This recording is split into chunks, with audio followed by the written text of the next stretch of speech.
It's a book on metaphysics called Estranged book, written by me, Chris Klein. Forward. I've been putting off this writing for many, many years. I do this at the request of many whom over the years have crossed my path and share their hearts with me. Who am I to write this little book? That is a good question, and the lack of a satisfying answer to it has been my justification for tardiness in this matter. Yet the years have gone by, and my conclusion is it really relevant? Time goes on to different places and new faces saying the same thing. You should write a book. I still do not feel qualified, yet here I sit staring at a block of stone, tools in hand to etch what will be to be. I do not line up my facts to fit a template, nor do I seek a standard of that which has gone before me to harmonize with a well-known score. I do not claim this work to be exacto facto either. It's my own experience and view, not to mention memories from soul.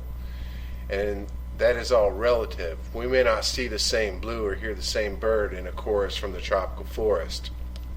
I seriously doubt anyone will read this and relate with it all, nor should they. Like anyone, I'm just a sojourner here, learning and burning, trying to understand cause and effect, my little niche in the cosmic dance we all cut in and out of.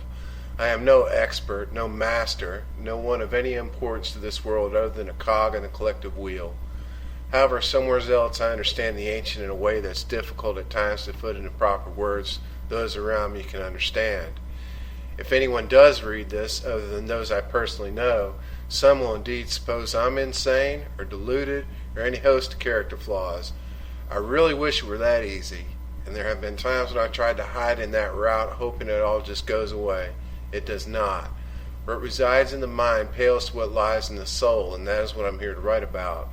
To try and open the eyes of the soul, maybe reshape the mind to attune to the heart and reach the inner place where we all meet. You may call this your pineal or pituitary or anything you wish, but I'll refer to it to your higher self. My views are somewhat out of line and push the limits of the boundaries to achieve a higher awareness, to make you search. I'm not going to win friends or amass flatteries. It's not my purpose. I do not want to write a feel-good prose, but rather a challenging one to try to batter the very foundations and capstones of metaphysical thought. What else are we really here for but to ascend to the ladder of our origins? I will refer to a power I choose to call God, but if that word does not resonate with you, well, imagine whatever you will as mere human words appear as shorthand for things outside the scope of this universe. I'll also refer to Christ, the Spirit, the Lady, the All, Creator, Akasa, Source, Sound, Shabbat, Akash Bani, and a host of other terms that reflect the divine, as we are indeed images of the divine, a reflection of the cosmic union of Tantra down to our very forms. I'm not going to explain too deeply these terms and hope the reader has some understanding of them. If not, please research. I'll explain as best as I can, but that would expand this writing well beyond time and means at my disposal.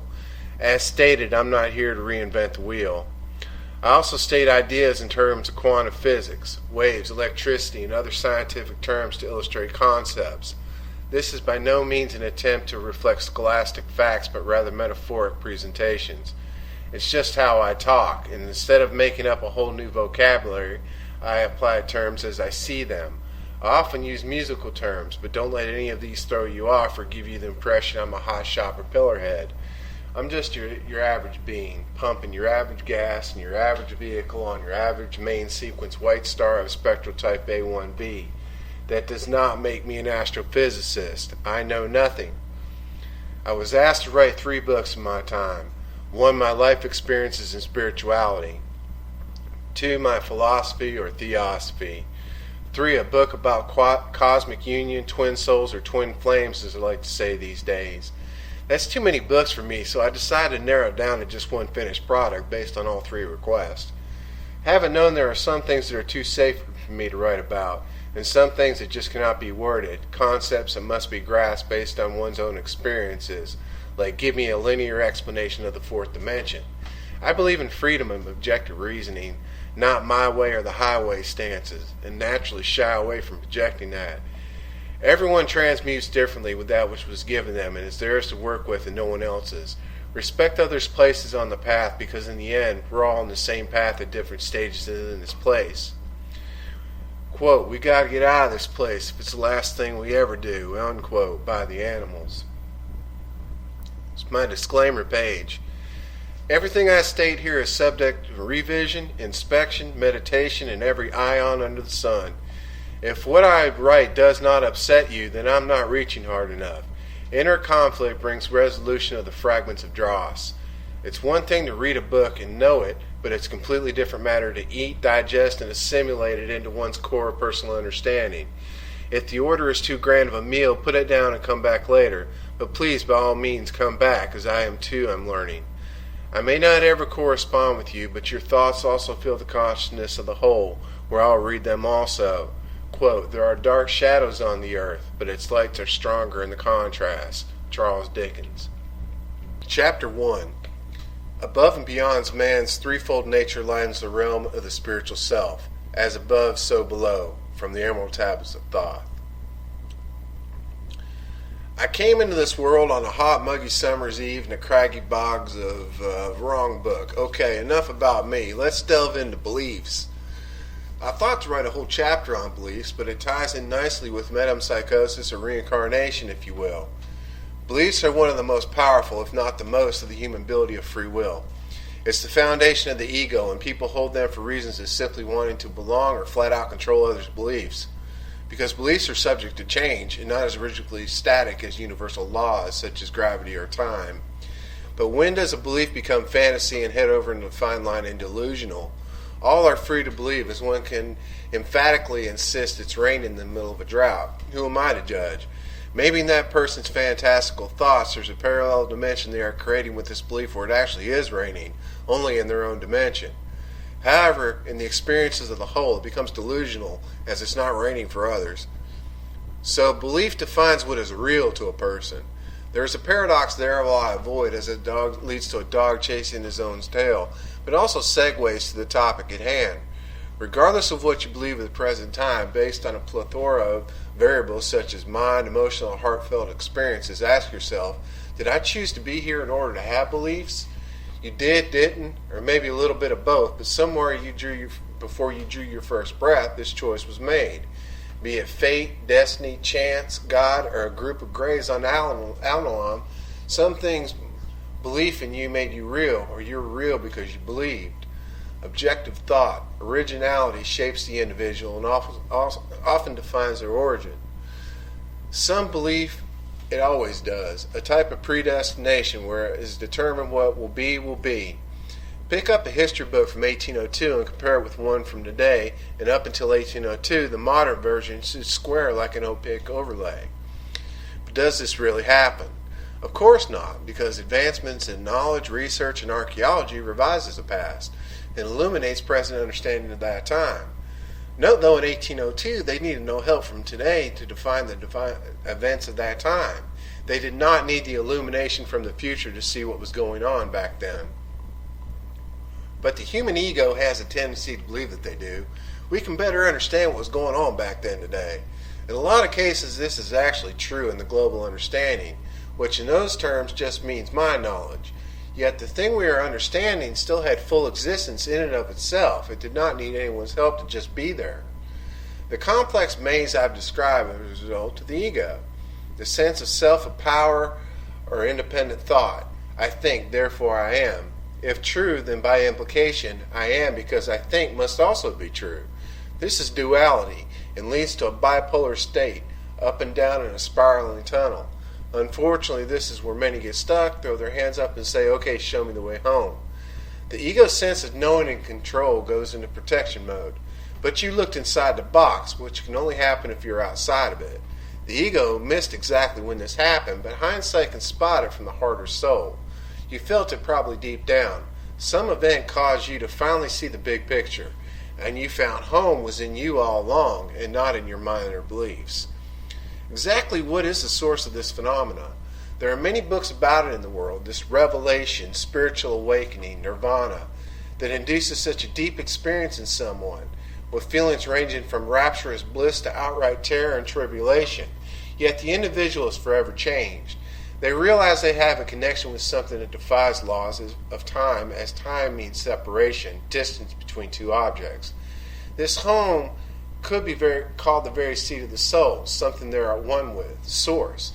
It's as if there was a sudden realization of background music playing a soundtrack one recognizes and knows where the melody is heading, based upon the past measures in the present one. A door may open up and the person may begin to have visions or dreams, memories of past times, deja vu, sudden awareness of subtle pieces falling into place as one big puzzle. The meaning of life.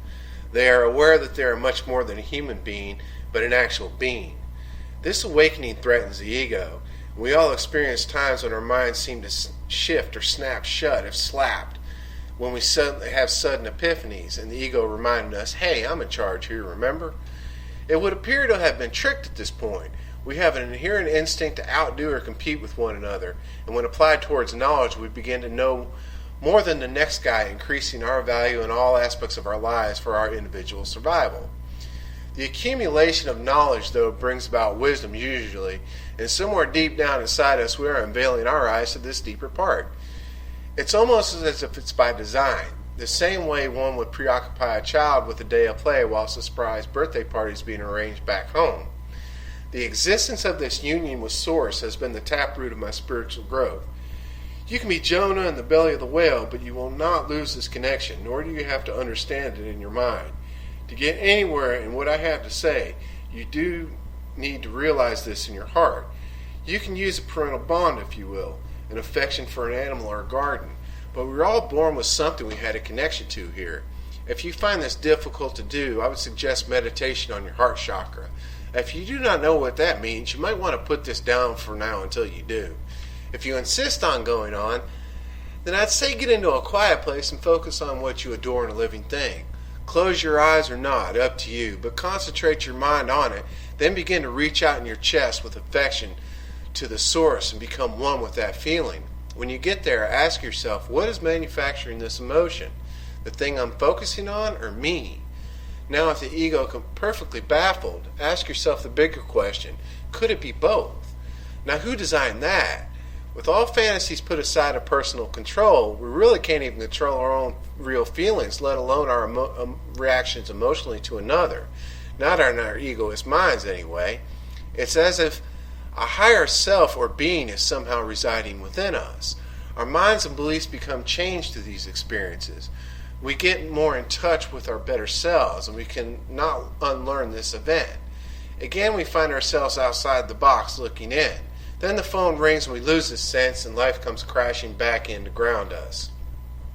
This up and down process many call soul evolution, and it is creating a frequency within you, a wave of vibration. The more you increase this experience and become one with this feeling, you increase your vibratory rate, the oneness with the all. This is not in your head or your emotional gut, but rather in your center, your chest. These times are being recorded in your immediate spiritual body, or aura, if you will. Remember, this is not a textbook in the proper terms of past works. So if you want to call it astral body or etheric body or day glow or your Halloween costume, please substitute terms but not the context of my meaning. This is the very foundation of reason for incarnation, to advance the soul through experiences, to reflect the purest form of soul origin or manifest destiny, a term I like to use much better. In my rawest opinion, this process isn't overall good in the larger sense because it's not at its fullest in all dimensions, namely the third in which I am presently carrying out this task at hand. We all know the trials of life, the wants and struggles of it, but that desire to actually be full and see others the same, no comparison, is the ideal of spirituality, true equality. This process does not happen the same for everyone. Thus all the differing branches of the tree of life. But one thing that is universal is it takes time. Some opportunities for experiences only come once in a lifetime, if they come at all. Much of this has to do with our free will. An illustration of this is, remember as a child, you may have made a whirlpool in a bathtub or a pool by encircling your hand or body around and around until the water flowed in a circle, increasing speed. Then in an abrupt stop, you tried to counter this flow by going against the current. It was resisted violently at first, wasn't it? You got pushed back and had to expand more energy just to get into the current. In the larger stream of life, you would become exhausted and eventually succumb to the current and float along with it. In doing so, just your mere cooperation and presence began to work to slow the current, Through your weight and with general circular motions, you found you could actually propel direction away from the flow. You can do this with your hand in a rushing current of water. Keep your hand straight into the current. The water flows over through dynamics. Slowly turn your hand, and by 45 degrees, it's harder to hold your hand there. By 90 degrees, your hands get pushed back all the way, if the flow is strong enough.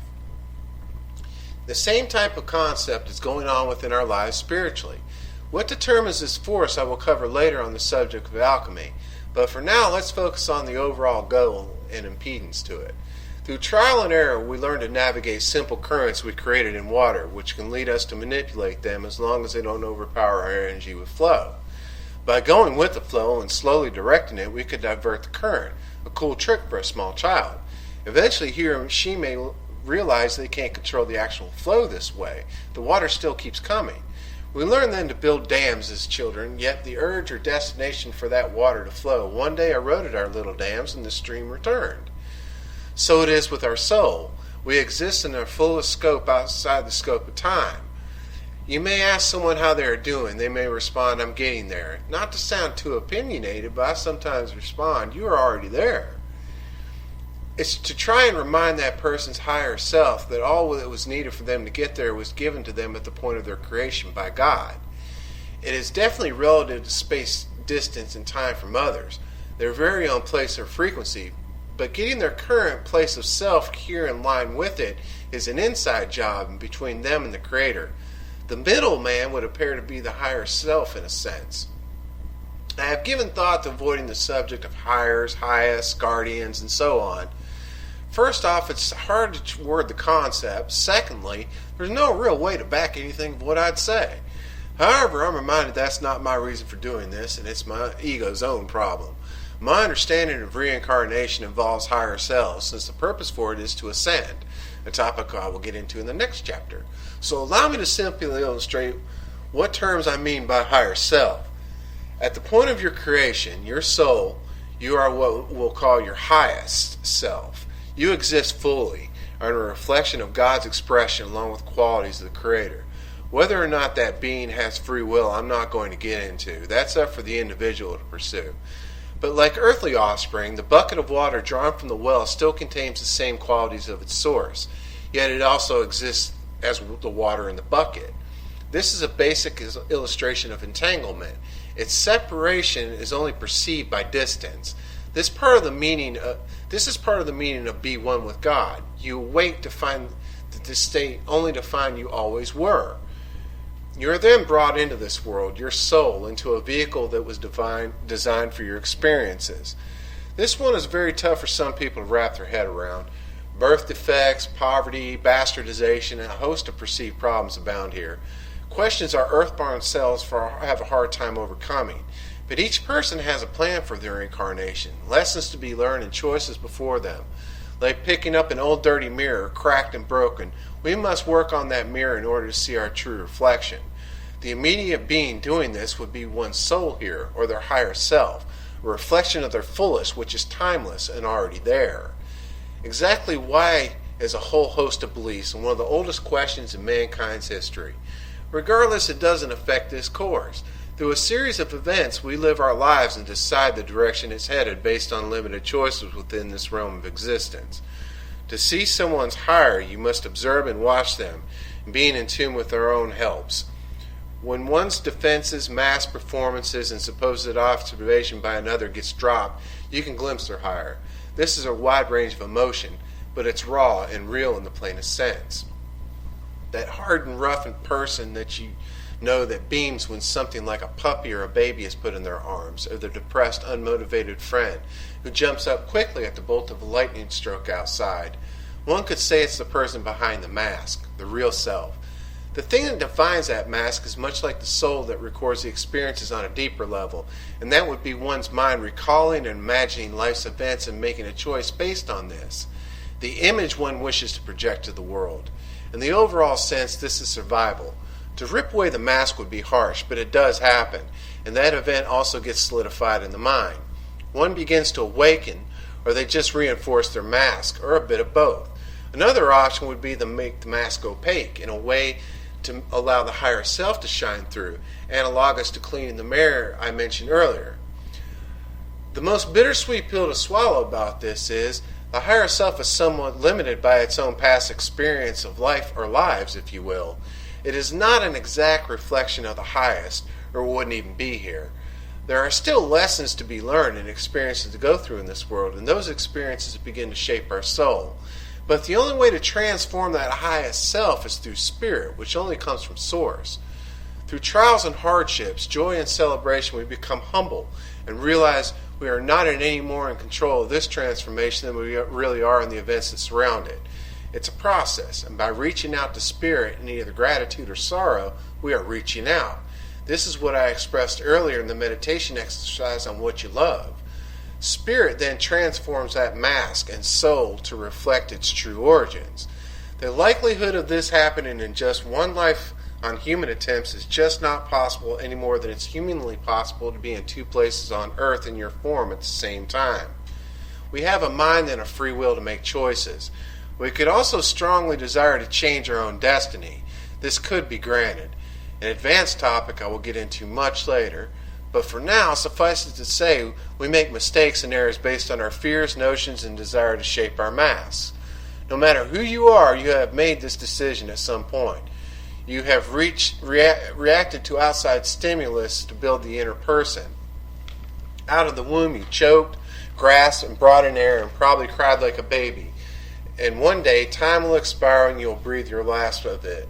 In between, the energy driving it all forward is being handed down and relegated by this higher self, and the ego in mind is continually at odds with it. Exactly why, I'll leave that up to the reader to decide and explore, as it's very personal anyways. If time expires and the soul has not transformed to its fullest, the concept of reincarnation states that soul will then pass through again in another vehicle of form to further its advancement in a refining process. This is not religious, so throw out any notions of dogma here if you want to understand what I'm writing about. I have at my core experience is how I allow this process to take place, to have my higher self transform to reflect source, but it's not me doing it. My higher self also appears to have a will of its own at times, and it's up to me to make the choices. People often say, why me? Or why does this keep happening? Repeating patterns in one's life are probably objectives for a lesson in that life. My own experience has taught me acceptance is the start, and I can begin to ask, why not me? Each and every event before me is an opportunity for growth, and what looks good or bad is relative to where my mind and heart is. Today's blessing could be tomorrow's curse, and vice versa in the context of my earthbound view. One final note on this. Let's say I have a piano that only plays one octave starting at C and ending at B. That's 12 notes total, and I play all day every day. In time I will have mastered that range, and further advancement will become impossible as long as it stays in tune and the strings hold up. But I'd love to be able to harmonize with my playing and not throw out my current set of keys. Logically, I would build onto my little piano and throw in another octave to match the current one. I still have my familiar broken-in keys, I know, in addition to the whole new set of keys to experiment with. My playing becomes more complex, and I'm able to harmonize notes, play different frequencies, and match existing music of others, and even build on it, advance it. The similes and metaphors could go on, but the point is, this would illustrate reincarnation. We are all separate and distinct instruments within a cosmic orchestra, limited only by our means and desires. Whether or not we play correctly or in tune is not the foundation, but rather or not we are, and we most surely are. We like to believe our masks hide us. Our song is sounding a certain way based upon our earpieces, but only to those that have not developed their eyes and ears to the music. The idea I'm not hitting the B flat right, no one can hear it, including myself, becomes delusional if I'm playing with Albert King. Ludwig van Beethoven conducted his last works with precision, and he couldn't even hear physically in the last and greatest works like the ninth. When he in frustration threw down his hearing aids and gave up on physically hearing, through him flowed music that many considered above human and from another dimension. It flowed from his highest. So is that all there really is? An endless loop we rise and fall from with limited freedom, only to be tethered to this chain? Personally, I do not think so, nor do I hope it, at least not for me. An answer to this dilemma came, and was always there, that I had to understand and grasp for myself. No one could tell me their perspective and make it my own. Reincarnation is not something I always fully take either, but I can't deny my experiences. Having shared them with others, I see a common thread. Not that theirs is proof of mine, but the fact that they were in my life and had similar experiences gets my attention. Soul memories, visions, a knowing, and reading sacred texts that all seem to have behind a religion a common theme. One figure that stood out to me as a constant was Christ. Not for what he said, many of the concepts existed before, but rather what he did. He actually did change the world. Quote, "That which has been is that which shall be." Ecclesiastes 1:9. Chapter 2, Ascension. Quote, "Take me home, sweet home, baby, to that shiny star." Charlie Patton. A hummingbird was outside my window today. He was testing the porch light frame for something to eat. The light bulb was burned out in that shade, so I replaced it. Esoterically, I thought of a friend. Today I feel somber, both like the hummingbird I saw and the burned out light bulb. Moreover, I feel like I have nothing to give, but I understand that's not true, and we ebb and flow with time. Maybe it's the cloudy day. Maybe it's approaching cold to introduce another season of fall, then a long cold winter. The cycle of seasons dressed in a wardrobe of life and death reminded me there's always time to rest. Ascension is a term I particularly do not care for, but rather like revelation, unveiling, or union. It smacks to me of duality. For if one is ascended, it gives a connotation of its polar opposite, descended. This is an ambiguous word that also implies higher than or better than, which is perfectly fine as long as it's not comparison way to another being. I realize this stems from my own ego here, comparing how I term something compared to another, but I always tread lightly with sharing with others. I only use this word if I have to, and right here I have to. To me, it just means getting to source, an exercise in humility, seeing ourselves exactly as who we are in the center, in our heart. This is a process which takes place through a rising and falling, an actual ascent and descent, much like the seasons of time will grow a tree. In winter it doesn't look like it does in full bloom, and in fall it blazes from the bruise of cold and lack of sun to rise again in spring with buds and flowers. Yet its outside appearance is still just one frame in its eventual growth into a towering 100-year-old oak. Please keep in mind, when that oak was still yet an acorn, it was a towering oak. It was just not yet realized and observed by an outsider at a certain time. The acorn had potential, and that potential had not yet been realized. When people speak of ascended masters, they often mean someone who has lived many, many lives, reincarnated over and over. On one hand, that can mean they have a lot of life experience, but on the other hand, it can mean they failed to learn most of the time. So you see the paradox in such terms? When you prune a tree, it comes back fuller usually, so fullness is my goal. A full realization of what I truly am and what I'm currently projecting. This takes humility, the seed of which is honest self-examination. I cannot speak for anyone else, but I need help from this with Source. I have to trust God is putting this all in place around me to reveal to me what's really going on. People, places, and things are giving me feedback and responding to my vibration. And if it does not match what's going on inside of me, there's a lesson to be learned. I don't want to blow this up on a discourse on wave particle physics. There's information out there for that. Basic waves start on a flat line and rise and fall, with mountains and valleys along the starting pole in a two-dimensional drawing. This ascent and descent is for communication and a graph to relay the data for people to read. We call this the high end and the low end of the wave. The more of these highs and lows we have, the higher the frequency, thus a higher vibration. Keeping a wave sustained and stable at a high frequency takes energy. How much depends on the environment the wave was traveling through, the type and speed of the wave. As I stated, this fills whole books and chalkboards with various factors. What I want to stress here is potential. The energy I'm working with in the ascension process is soul energy or awareness to it. When I hear increase your vibration, in my mind it becomes maximize your potential also. Humans are threefold in form: mind, body, and spirit. These three forms comes our third dimensional structure. We can indeed stretch the limit of any of these three and become unstable. It would appear in my own experience the catalytic factor of these is soul energy. I must reach in and touch my own soul and enhance it, get in line with it. This has absolutely nothing at all to do with frequency or vibration. Anyone can do this. You do not have to be ascended in the term many of you use in order to do this. The peak and clef of a wave of energy increases in intensity, but low or high means how many times it cycles in a given period of time. It does not take much to understand. A rapid cycling wave or high vibrational wave is not always in an individual's best interest. If it exceeds the current full potential, it will damage, much like a wire getting hit by lightning.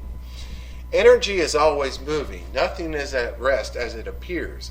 In my fullest opinion, we are all ascending at our own pace. Maybe I'm naive, but I can't help but think we're all learning and moving forward. Wave intensity does ebb and flow through time and medium. Light and sound penetrate through distance, becoming impeded by a host of things. Even in space, light suffers degradation over vast distances. Maybe a part of it gets absorbed into things and it increases its potential for luminosity or makes it duller. I don't know. But we as a whole are moving forward into the cosmos. Life is flourishing. Evolution of energy is taking place.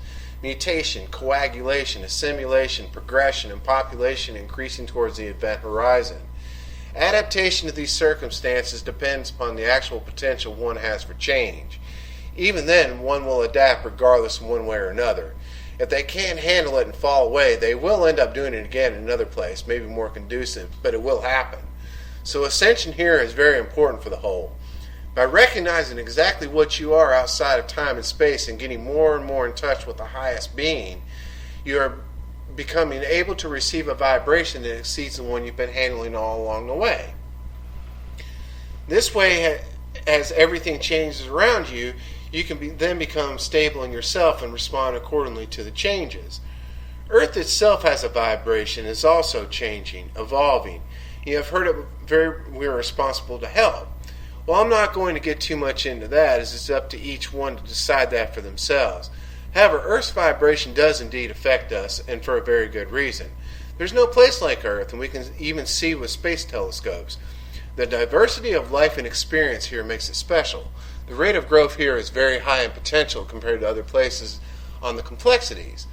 If I had the form to live on Aldebaran for 100 years, I doubt I'd have near the growth as Earth. Oftentimes when people refer to ascension, they mean they have spent a lot of time on other worlds more evolved than Earth. I'll leave the reader to speculate and decide on those issues, but it brings my other point. Old souls and ancient souls, another ascension term for realization of soul memory, and even ability to tap into a collective akashic memory. Of all the terms and concepts I've gone over here, you may ask, how can I know this? The secret to knowing all this is prayer, for one, and meditation. I can assure you this is the one. It's not really open for debate with me. It will not get anywhere in anything I talk about without daily meditation. It's a must because it allows you to see for yourself and make up your own conclusions. This is one of those things I see Christ having done for mankind through love. Ascension is love, divine love that resides within and is open to all. For me, ascension is the goal of human race's innate desire to excel. There are a multitude of reasons people have for this process, but individually on a personal level, it brings in the higher souls to this world to increase its likelihood of finding truth. Whether or not you believe species evolution is based on a paleontological theory or not, advancement of the heart, mind, and body is common among all. Soul evolution is taught and believed today, just in different terms. Building a brighter future for our children, or a better tomorrow, is a foundation for many causes. This causation in society brings about an effective higher standard. The same thing is going on within those who are building a higher standard for their soul. When one person awakens to higher thought and awareness, they continue to raise the bar for others. Selfishly, we try and create or make our own way better for ourselves in ways that does not work due to past analysis. Much like the gambler who squanders his whole lot because that one time it worked, or the person that finally gets one thing right and forgets the numerous times they were wrong. This type of denial exists in many facets of life and works fine in games or sports, pastimes that occupy our time. Sadly, many live their lives this way and go through just existing, but never really advancing for themselves. The whole pulls them in until they get left behind. Dog eat dog also cuts both ways. When one decides to educate themselves, live a fuller life, meditate, eat better, increase their vibration or capacity for it, open their heart, pray, and see themselves as a channel of their highest, they illuminate those around them. They also increase the likelihood of their true destiny being manifested in this dimension and allow the door to open for other souls to blossom and come into being. This is how the programs of attraction, magnetism, and sometimes manipulation unfortunately work, or seem to. But one has no more control over what lies ahead than they have over this process, not directly. Someone may have certain life objectives to achieve, but it will indeed involve others. Dependency on others is reality, no matter what one might like to think or believe. It's delusional to believe we are isolated islands. We are not. The only way I can affect my life is to tap into God and be built by the experiences I go through. Over time, these things begin to fall away and appear or be replaced by a higher purpose that gets me in line with what the plan is for my life. This isn't exactly a peaceful process by any means, but the lessons are learned either as slow or as quick as my willingness to accept it. If I want to change the world, I have to change my own circumstances. And since I can't really do that alone, I must open up for something that is new to me. As long as I keep my foundation planted, I have nothing to fear. This may not fit for others, but I will share an example of my own personal experience and understanding. We are destined to evolve, and not just us, but all life around us. I'm not talking a set science here, so throw away any notions I mean something you learned in accredited schools. The better word would be metamorphosis, an unfolding of what we really are. As a male in this society today, I feel it's my personal responsibility to learn, advance spiritually for the purpose of bringing in a child that will advance mankind. I feel this is a duty for many. I'm not talking any super raced or past philosophies based on exclusion of others. I mean the whole. At my age and my past, this is highly unlikely to really happen, but since I have this inside of me in this vision, someone else does too, and for their sakes I endeavor. This is what I mean earlier about we are indeed independent in ways you may not have even thought of. You may have heard sayings like, if you want to change the world, start at home. Because I hold dearly that higher souls are coming sooner or later, like the best wine for last or the bumper crop at the end, the grand finale of the age. At some point, incarnation by advanced souls seem to come into being regardless of the conditions they come into, be it a golden age or the Great Depression. They come. I have absolutely no control over this, but it's a personal responsibility I carry to emit the best heartfelt desires for others and try and follow them as best as I can so that I may assist in the advancement of my fellows. In turn, this carries over into an assistance for the Earth, the solar system, and the universe itself. We are in the womb of another stage to come, and if I can help by helping others to wake up and grow, then I myself must grow. Cause and effect, one of the basic metaphysical laws. One thing is for sure, it does not hurt me, but rather gets me in touch with the shine of the light that never dulls, and for that I can say we are stars and know that it is true.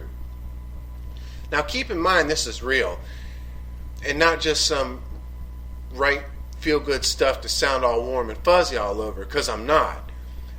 Be ye warned, ascension is harsh as life, and fuller ascension is not the gleaming smile and sparkly life some would have you believe for $9,999. It gets lonely. The more you realize and the more you understand, the fewer you will find you can actually have a heart-to-heart connection with. You can relate, carry on in life, do tasks as always, but the core feeling inside lets you know there are fewer you can advance with, and less people you can open up to. Again, this is where you must have a connection with Source to draw from, and reject the temptations to give up or fall into vices that kill your spirit. You will not be the life of the party, nor the poster child for society, but most likely you will begin to sense a deeper purpose. Those you know, family, and even lifelong friends are going to be concerned for you. You are different, or you've changed. This is true because you are being refined, or redefined for a better term. The selfish, superficial things you used to do will lose their appeal.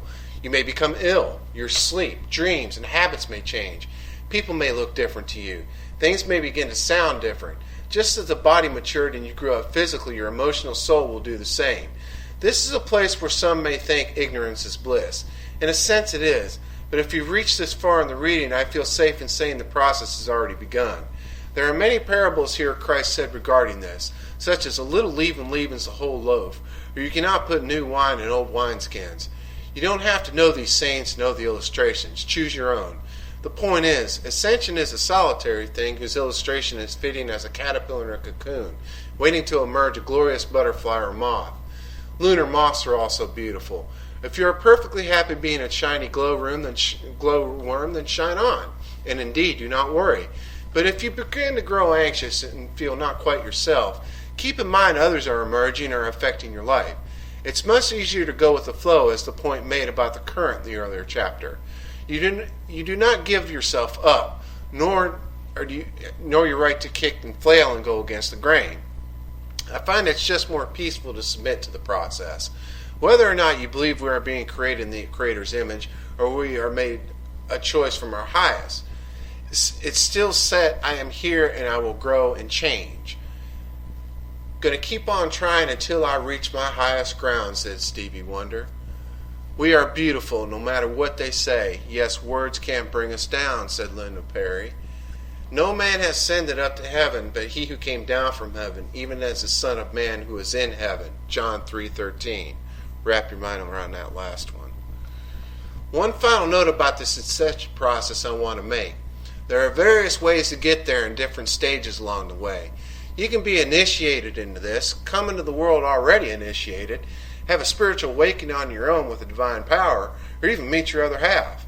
The starting line is as diverse as there are souls crossing it. The stages are generally accepted as occultism into the mystical and beyond. You may hear left-hand path or right-hand path, red road, solar male, lunar feminine, yin yang. But in truth, you will spiral around and touch many paths most likely. You can live your whole life traversing the zodiac and be set in that belief, or reading tarot, studying Kabbalah, be a monk, a nun. The ways are innumerable. Keep in mind there are other tasks out there people are doing to reach a heightened spiritual place. Study and learn from them, but always stay grounded in you. Meditate and listen.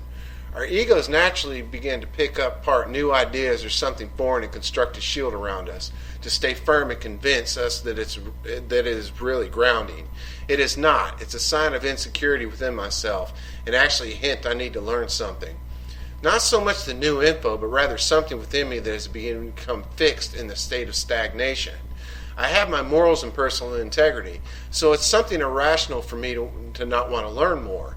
I hardly know everything. Fear of losing myself is a lie, I tell myself, and really a rationale for personal control, something my lesser self manufactures to stay on the status quo. It's been my experience that the mystical path seems to be what I prefer, but I also see something that goes straight up and doesn't spiral or turn, a hidden path that becomes more unveiled as I fail to achieve the growth on a set path. Circumstances beyond my control and changes come to throw off my course, like a ship having adjusted sails in the wind. I must meditate and bring into proper perspective where I'm really headed. I rise up and see the forest from the trees and make an assessment of my situation with God. I confess I'm esoteric by nature, and I'm probably one of the most frustrating traits about me when working with others. I just don't have words most of the time to get my point across, the cause for my confusion as to why I'm even writing this book. As a child, I was very occultic, obsessed with the future and anything prophetic in nature from reading. Without wisdom, I would have been as very lost as I could not understand why others didn't see the symbols and patterns. I thought everyone did, because I was still a self-centered child. I had not learned to see things through others' eyes, yet I read writings that were just that, someone else's spiritual vision. As I learned to throw away such hypocrisy, I found understanding and could relate better with what I was being taught in life.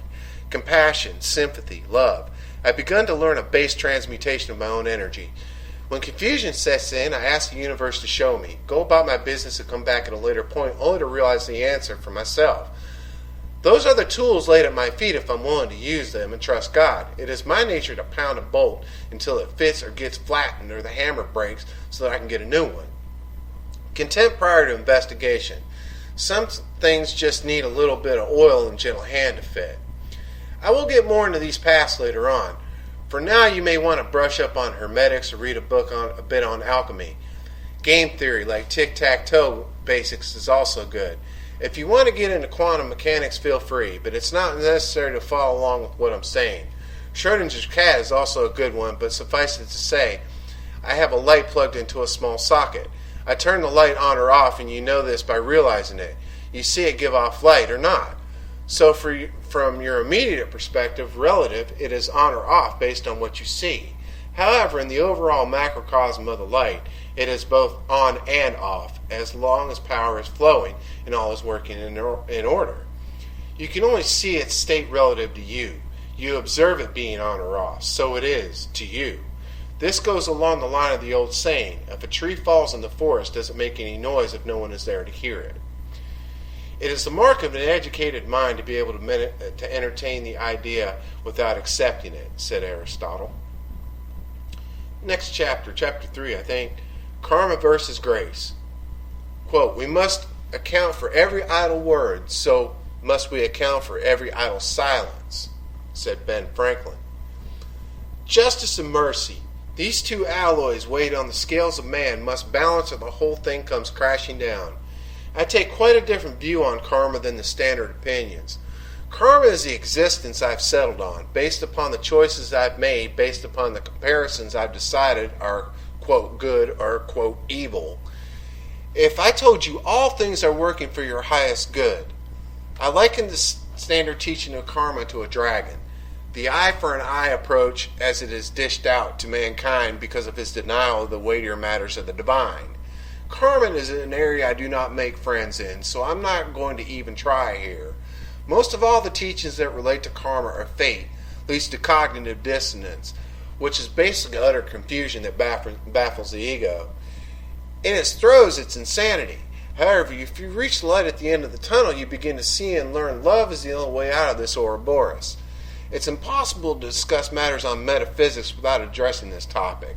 But my take on this is more balanced, but I do not agree with rigid stances because there are too many exceptions to note. What goes around comes around, you've heard it said. In black and white terms, this is usually true. It's called the rule of cause and effect. And in a linear fashion, this does happen. Point A leads to point D. If I drop the coffee pot, it will fall and shatter on the floor, most likely, and I'll have to get a broom. The cognitive dissonance arises when I have the thought of, that's what the broom for, right? Another thought may come in, or a wisecracking friend. Maybe you subconsciously dropped it because you really wanted to use your new broom. Ever had an ache when you knew it was going to rain? Although it wasn't raining yet, our body sensed it was the same way animals act differently before a natural event like an earthquake or a tsunami. The word karma itself is an old Sanskrit word meaning work or deeds, and it's also tied into fate. It's not just an Asian concept. It's global and has traces in all society. It's in a way common sense. How it relates to the spiritual is varied, but for the most part it says I come from a positive place. I'll receive positive things like the law of attraction, light begets light, or even opposites attract. No matter what way you subscribe to it, it says you receive based on present or past actions, even past lives. Regardless of what you may have heard, this is not an agreed concept, even by those who have long held it, because it leads to many complications and paradoxes that there becomes a tangled web from which there is no real escape, since by the laws of karma, you made as such by your actions, which are in effect caused by previous actions. To get out, change your causation to have better effects, yet you can't overcome your past causes. See the confusions? I have not even mentioned taking on others' karma so they won't have to bear it. Or worse, suffer the actions of your race or nation which we're not even involved in. The way I view karma is, be true to thine own self, be true to the divine plan for you. How would you know that? As I have stated, through prayer and meditation. We can cover up our own conscience through acts of piety, be it sincere or superficial. We can indeed delude ourselves into a narcissistic state where we begin to be unable to find true humility. To try and balance out our deeds in an attempt to live with ourselves. In an act to reinforce this, we say it's karma when life reveals it to us, be it a positive or negative revelation. In short, it enforces a delusion we have immediate control. What I see being called karma most of the time is a deviation from the plan of life. It does not take much to see not everyone gets what's coming to them in the karmic teaching of life.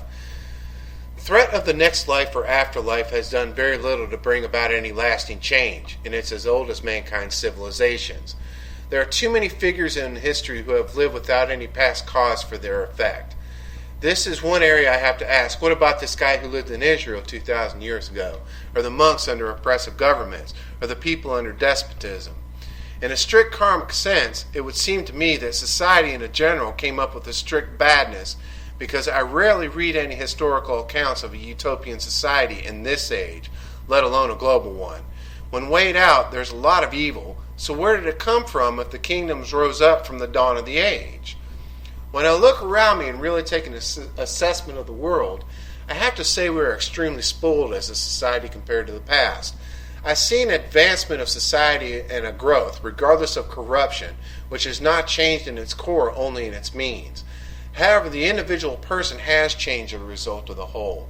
Education, opportunities, science and medicines, inventions, and global thought has evolved to bring a better standard of living to us, but yet our problems internally have stayed the same. We age, we hurt, we get lonely, we thirst, we tire, we need shelter, just as the earliest of mankind needed these things. Recently I got into a discussion with a Christian friend about life. We were talking about karma, and he said people reap homelessness and hurt because of their choices in life to not follow God. In the most rigid of terms of law, I had to point out death itself is not a part of God according to the letter. So are we not all displeasing then? If I live my life locked up in a monastery on a vow of chastity and a diet of dates, I'm still aging, and I'm still on my way to the grave, which is death. I'm a slave to this thing called time, from which there is no way out in the dimension of form, for it is a glue of cause and effect, is it not? But what about the soul? Let me just throw out some thoughts and play opposites to the rules for a minute. I said earlier point A leads to point B, but that assumes there's no other points along the way. If I lay out those 2 points and connect the dots, which point actually leads to which? If a destiny lays before me, then what is my soul actually a part of? The means to an end, or that end? Is not the road also a part of the destiny? Logically, the road would only exist because of the destiny. So in a way, cause exists because of the effect also. This idea is not new, and it's a part of what we call imagination. Once I have a vision, the reality of it exists. It's just not yet been brought into form. If it includes others in their free will, yet does not manifest, I'm not in harmony with the overall plan. If it fails, sure, I can call it karma, but am I not really suffering from a failed attempt to alter another's destiny, or maybe even my own? If I joined a band and played an instrument always off key from the songs, it would be quite easy for me to come up to the conclusion I don't belong in a band, wouldn't it? Yet inside, it would take some humility and honesty within to dissolve my true intentions. Maybe I did not want to play in the band, or even play music at all for that matter, and purposely played off key. Maybe I have no pitch ability playing with others. The list can go on to examples, but I must get to my point. Now here is where I believe karma has its merits, but I think it's more fitting to call this one respect or integrity in the above example. Let's assume for this one that the person in the band playing off key is indeed destined to be a musician. If they played purposely off key, they not only wasted the time of the members, but more importantly, they did a disservice to themselves and the whole universe for that matter, for they were called to play music. I put forth from this time forward, their higher self will begin to steer events, because this destiny also affects others' hires also. Their life might get out of sync. Nothing seems to work for them. They become unhappy. No amount of good deeds or acts make any overall difference. They became stuck in life, not to mention they strand others they actually share a soul kinship with, and that effect is amplified. By that I mean, let us say that in the day they were in the studio sat a producer who just happened to stop in and was listening to the off-key performance. Had it been in harmony, they would have heard the player and signed him up under a contract all his own and introduced him to a new band who had members waiting just to meet them and play music. So from one act, the path of many was altered, and everything has come out of sync. Some would say, then they were not destined to play. They were not destined to play. We can't say for sure, as we do not know what the future holds, or even in another life maybe. But one thing is for certain, if the musician who played off-key is seeking a higher spiritual path, he or she will indeed find the error of their way and be given the opportunity again, might do it differently. Destiny will prevail if it is indeed destiny. This brings me to another point I touched on in an earlier chapter. Remember in Ascension I said certain opportunities may present themselves only once in a lifetime, if at all? This would be a case, and if that is what that person or someone they were playing with needed to reach absolute full ascension, or the absolute as some call it, then a force like karma would indeed step in. That's not to say life may not bring someone else along to help in the matter, or the possible futures and a loss of them I think is more karmic than most teaching out there. Again, to avoid all this, one just has to be striving to grow in spiritual ways and never settle on a status quo. Personally, I hold that if it makes you happy deep down with a peace of mind, and it does not involve the free will of another, you should always follow the course to run itself until you learn the lesson or want to do something else. If what you do does not involve the free will of another, it should be harmonious with it until it is not. To deviate from this leads to egoist control or manipulation to live in the past glories and expired happiness, a memory which no longer serves the now. This leads to a whole host of afflictions to mind, body, and soul that may appear as karma, but is in fact out of line with the divine plan for existence. Remember, a fuller experience is more important than a sustained vibration, and even nature teaches you that. You can study for a test non-stop up until it's time, but it really helps more to rest and allow your mind to shrink back to take in further knowledge, a chance to heal itself and digest what you have learned. In the same way, allow your soul to have new experiences so you enrich your overall spirituality, become fuller to take in a broader spectrum of life. So when the ups and downs come, as they most surely will, you can better cope with them and avoid the trap of, oh well, it's karma, and never expect anything better for yourself. Karma can also lead to excuses to be lazy or foster fear, a justification for not trying, or worse, get attention, and a drama train that involves others and deviates them from their own divine plan. Hardships come and go through them leads to a stronger understanding of ourselves and ability to help others who are also trying to grow. So what about grace and mercy? Sometimes I think mercy is a lack of justice of the wrongs I have made in my life. I will get a little personal here. Right now in my life, I'm going through one of the hardest times emotionally, and just in life general. Then I have in a while, and I guess you could say it's bordering on a dark night of the soul. Problem is, this would be a third such one of the year, or maybe it's been all year, I don't know. One of the reasons I sat down to do this writing was in hopes I'd get out of this somehow. Selfish, I know, but maybe it will help someone. It's not up to me to decide that, though. I just type. Karma often comes into my mind almost daily as I have somewhat isolated spiritually. My best friends in life are distant in terms of geography, save one who is busy. Few things I read interest me. I rarely relate on a heart-to-heart level in conversations. I go through the motions, but that's about it. I don't date. I love female company for coffee or conversations, but no position to further anything. I'm bored with life. Hard to find challenging things for me to want or do, or have the means to do them. I guess one could say I'm in the middle of a major depression, but I don't feel like it. I look back at my life and I see my mistakes, and although I wish I had not made so many, I know it is what shaped what I am today. In life, I guess I'm not very much of success in the standard of the world.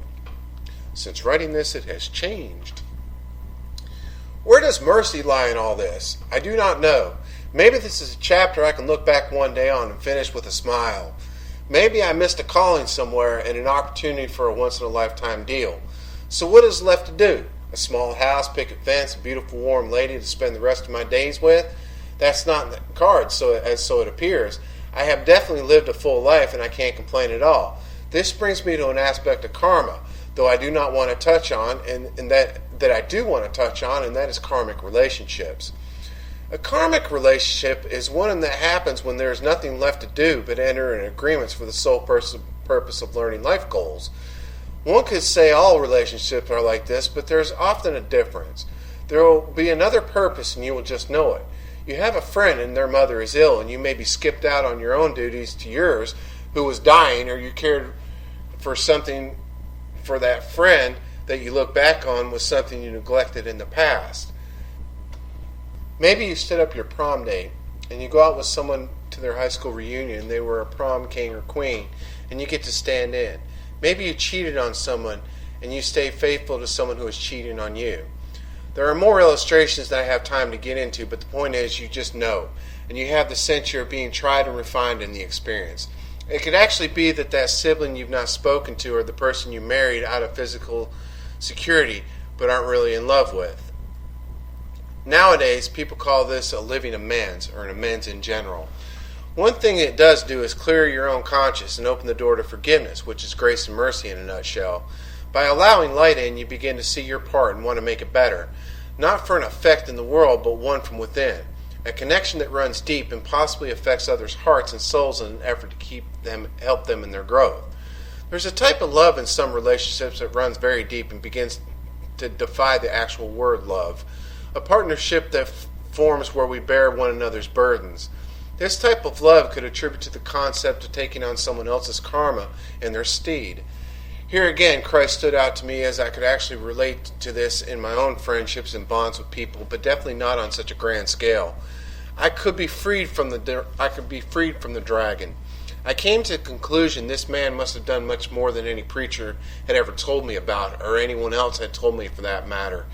Yet it's exactly what he said in so many words, and is telling us to do the very same thing for those who hate us, who are upset with us, have problems in life, and are at the least of society's standards. Not in a way that fixes them or spares them the consequences of their actions, but rather in a way that walks with them through darkness, often silently, just being there for someone. This takes on an awakening also, I concluded. You cannot transmit something that you do not have, but you can indeed be a proxy if you find the channel, much like setting up a wireless hotspot to share the load. This concept I've learned through a lot of failure is delicate when it comes to balance. Painful experiences and rough times are instrumental to spiritual growth. If I do all the research for people, they do not learn a thing. Recall earlier I mentioned maybe the path is part of my destiny? Here there's no maybe about it. Having something given to me in life is not quite as meaningful on a personal level as having to work for it. Yet there's a balance. There's also not going to get lost in my own work or get greedy and realize again I have no real control in this world over anything when it gets down to the base matter. Call it fate, karma, destiny, luck, chance, my one-day decayed mind or skills. All that I have is really gracefully given. It appeared to me to be the only way out of this maze religions had created. So justice and mercy together form a hidden concept. The two become one or three, depending on your perspective. I would say grace fits in there nicely, and then you have its polar opposite, strict karma. Square a circle, make a cross or an X, whatever you can to relate this image, but at the center is the divine love directing all aspects of the four corners, the heart of the matter, or the fifth element. I need to make one final point about karma that is common in my experience.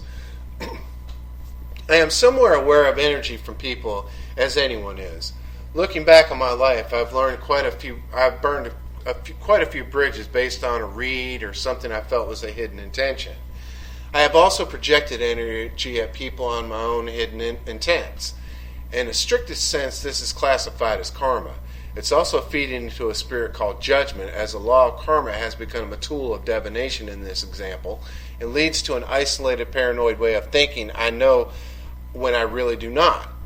I can also fall into lazy habit of thinking someone is this way now, which means they will always be this way or that, which smacks in the face of all I've been saying. Miracles do happen, and I can't think of anything under the sun that defies karma more than a miracle. So by setting my mind or eyes in stone of what I think I know, I have oftentimes lived a self-fulfilling prophecy that would appear to be karmic externally. Internally, though, I'm putting off a vibration of fear, and the very thing I'm worried about sometimes manifests. Remember the illustration about the gambler who was right one time and lost everything based on that memory? I have witnessed so many miracles in the lives of others, my own life, that defy all I've read about karma. In the mirror, it's only my perspective that has made things appear as they do. Judgment of others based on a hunch hardly measure up to the value of a human soul or the opportunity for miracles. This would also lead to negative karma. I open this with cognitive dissonance. It's only fitting it ends here with a complete full circle. "And you press on God's way to your last dime as he hands you the bill," said Jethro Tull. "They've kept the truth about Persephone a secret, buried it deep below." Emily Palermo. "There must be some kind of way out of here," said the Joker to the thief, Bob Dylan. "You've always had the power right there in your shoes. You just had to learn it for yourself." Frank Baum. Chapter 4. Hierophany.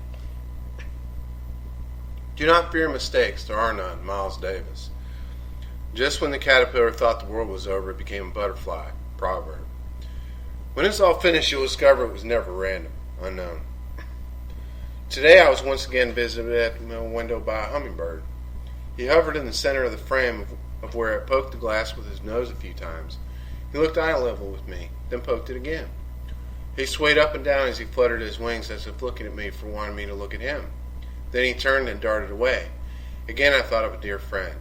It also reminds me I need to pick up a hummingbird feeder, as they must really be hungry this year. I wanted to title this chapter Apophenia, but that word still has a stigma attached to it in psychological fields. It is a process humans go through when they piecing the puzzle together to form a big picture of randomness. Problem is, this is also a symptom of psychosis under mid-20th century doctrines of psychology, which are still in effect. However, the paradigm shift has begun, and the basis for such notions are becoming obsolete. Seeing a certain number or a car or something out of the ordinary was at one time considered delusional because it always resonated as fear-based observations. In today's world, that's not quite the case, as most people have matured past the fear into just it is what it is. I would credit the computer and internet age for this for the most part. Security exists and many things are monitored for protection. In 1950, if someone said, "I think my bank is monitored by transactions," it's a pretty safe assumption that person would be considered psychotic. Today, they would just be considered naive or very unaware. So I settled on hierophany, a revelation of the divine, an epiphany, so to speak, of the hierarchy within our spiritual enlightenment that they have gone through, an awakening that is once guided by powers that cannot fully comprehend, but suddenly become in tune with beyond the logical mind. I could have just called it illumination, but substitute as always terms you like more, please. This chapter is going to be much fuller as I admit the information is broadening out and it's getting harder to compartmentalize everything. I am doing my best to condense and not get too long-winded on topics, and I feel I have not paid much attention to things that need to be addressed in order to get to the meat of this book, which is meditation, and how to use techniques and apply them to energy in daily life, which in turn will lead to Twinsouls, which I've not gotten into yet. Let's get into the things that hamper our ability to reach the state of complete enlightenment, and the biggest number one offender is fear. This mind-based emotion is driven by chemicals that discharge from the mind set off by your ego. This is not to be confused with the feeling of fear, but rather the emotion or mood of fear. Fear of what? Good or evil, wrong or right, sadness or joy, satisfaction or failure, ad infinitum. But loss of control by self is usually the culprit of the fear of it. Self-centered fear, whether real or imagined, is the driving force behind most causation. I often see fear as what backs all the power of this world, not money at all, but fear of what will happen if I do not have enough. This thought supplanted in my brain sets off a fireworks show of events that affects everything about me. That sinking feeling sets in among the solar plexus, the gut, and anxiety begins. A whole host of hormones, enzymes, and synapses are exploding all at once. Even one's hairs can stand on end, sweat profusely, find it tough to breathe until a critical state is reached that threatens the very life of an organism. So where exactly is this fear coming from? For me, it centers in the mind, or at least propagates within it. I can get a hunch or a gut feeling something's wrong, but once my mind claims something as the source, it registers and immediately begins to run the tapes. The horror show that starts in the mind loops, evolves, and becomes so consuming one cannot even focus, because all the while adrenaline, endorphins, and a multitude of chemicals begin pumping into the bloodstream. One of the sensory receptors to this 3D environment takes in data, be it eyes, ears, nose, touch, or mouth, and it triggers a response in the mind. Familiarity sets off and the brain begins to scan to identify the stimulus and compares with it what is recorded from past experiences. When a match is found, the appropriate responses are queued up and played out physically. If no match is found, a new experience is recorded, which puts the brain in high def mode and the memory is clearer. It also responds accordingly, bringing about a physical reaction. Recall maybe something you found out you were allergic to, or a smell of a pleasant odor you had never smelled before. It becomes one of those times I'll never forget. Whether it's fear or pleasure underneath, it gets harder and harder to stay in time, the present now. We lose track of time, and concentration becomes difficult and not possible. Often our minds split into two places. It seems to be addicted to going as much as one can become addicted to the sensation it produces. Yesterday and tomorrow, past and present, past and future. The last time I said hello, they ignored me. Past. I don't want to be humiliated again. Future. We talked about this loop in the last chapter. Beliefs about karma can actually enforce us into a delusional state. Why try? Future. I always fail. Past. Which manifests in the now. This is a natural coping mechanism we use for self-preservation at a very young age, and has logical and sane uses. However, when applied to things of the heart, in terms of spirituality, it becomes illogical. I'll never be able to reach the doorknob to go outside, a child may tell himself, but to say that as a healthy walking adult in a normal house would be childishly insane, would it not? One would have to know their limitations, their potential, before making a rational decision for action. This is where we can fall into an area called denial, be it thinking one can jump out of an airplane safely without a parachute, or never be able to write anything that anybody would want to read. We create an illusion just naturally or fantastically belief of reality. This is the building block of the ego that protects that cranial hall of records with tenacity. If not held in check, the ego will begin to construct illusions in order to keep control. We all have them. I have yet to meet anyone perfectly sane in this world, and rightly so. This is a must for the advancement of humankind, the stuff of invention and imagination. The mind fastens an idea out of fantasy, and our egos take off, thinking we're the ones to get all the fame and glory for inventing Acme. If that looks unlikely, we will look for someone who can do it, and we can say, I came up with that idea, even for our own selves. One may read and say, no, I did to help people 100%. But who did? I did. Ego is I, and also a fragment of we. It is not something bad, but rather something misdirected, because we learn it directs itself. This ability to manufacture delusions and deny this dimensional limitation can be turned around to be used to shape things and actions into a more spiritual alignment. But you can't do this with itself. You must seek spirit in order to effect this change. An out-of-tune instrument is not going to tune itself, nor will it create a resonance with other instruments. You would have to align its vibration to the proper pitch first. The easiest way to begin to get a handle on your mind in order to open up to spirit at a soul level is to focus it. A technique called mindfulness is focusing on the now.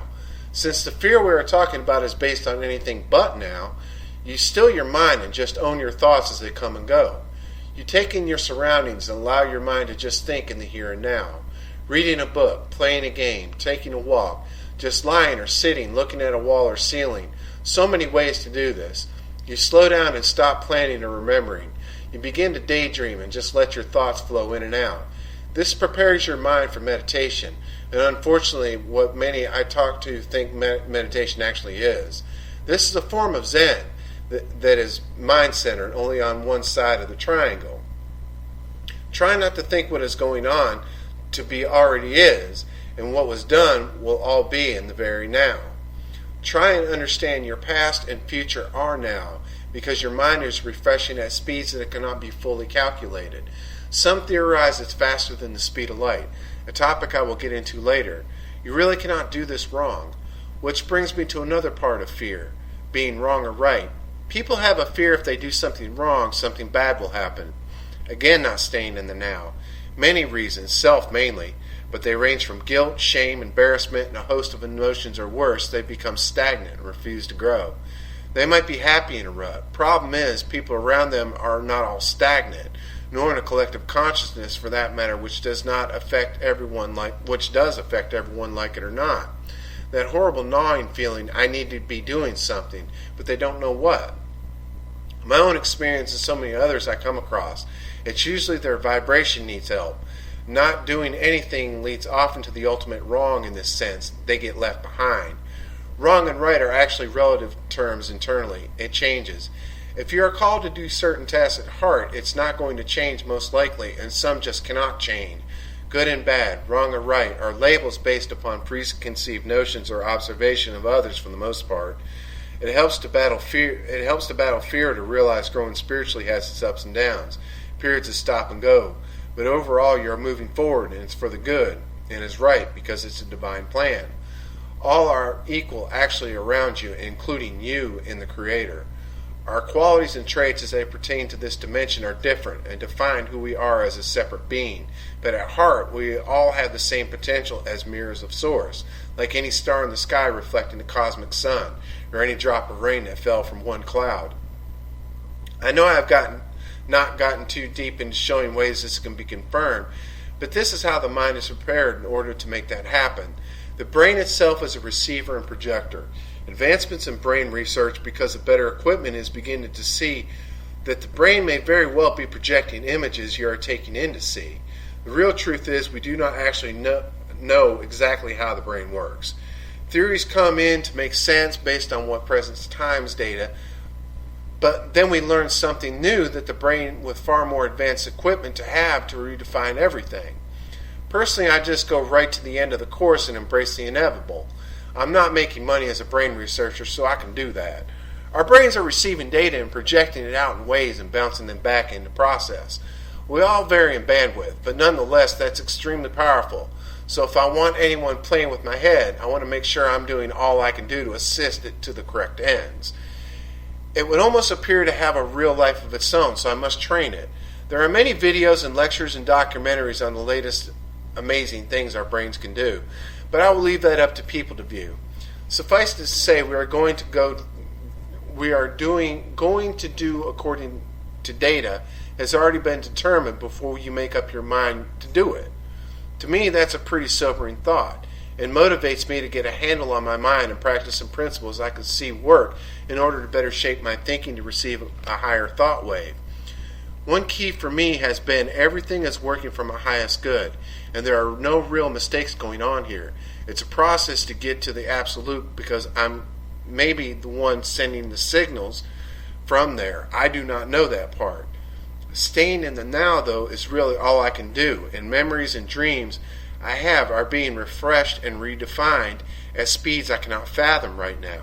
My past is happening now. Let me make a quick illustration of what I mean by this, as it's very important. Have you ever had a memory that produced an emotion when you recalled it all your life? Like say someone told you a friend backstabbed you, or you thought someone loved something you did, only to learn later in life it wasn't true at all.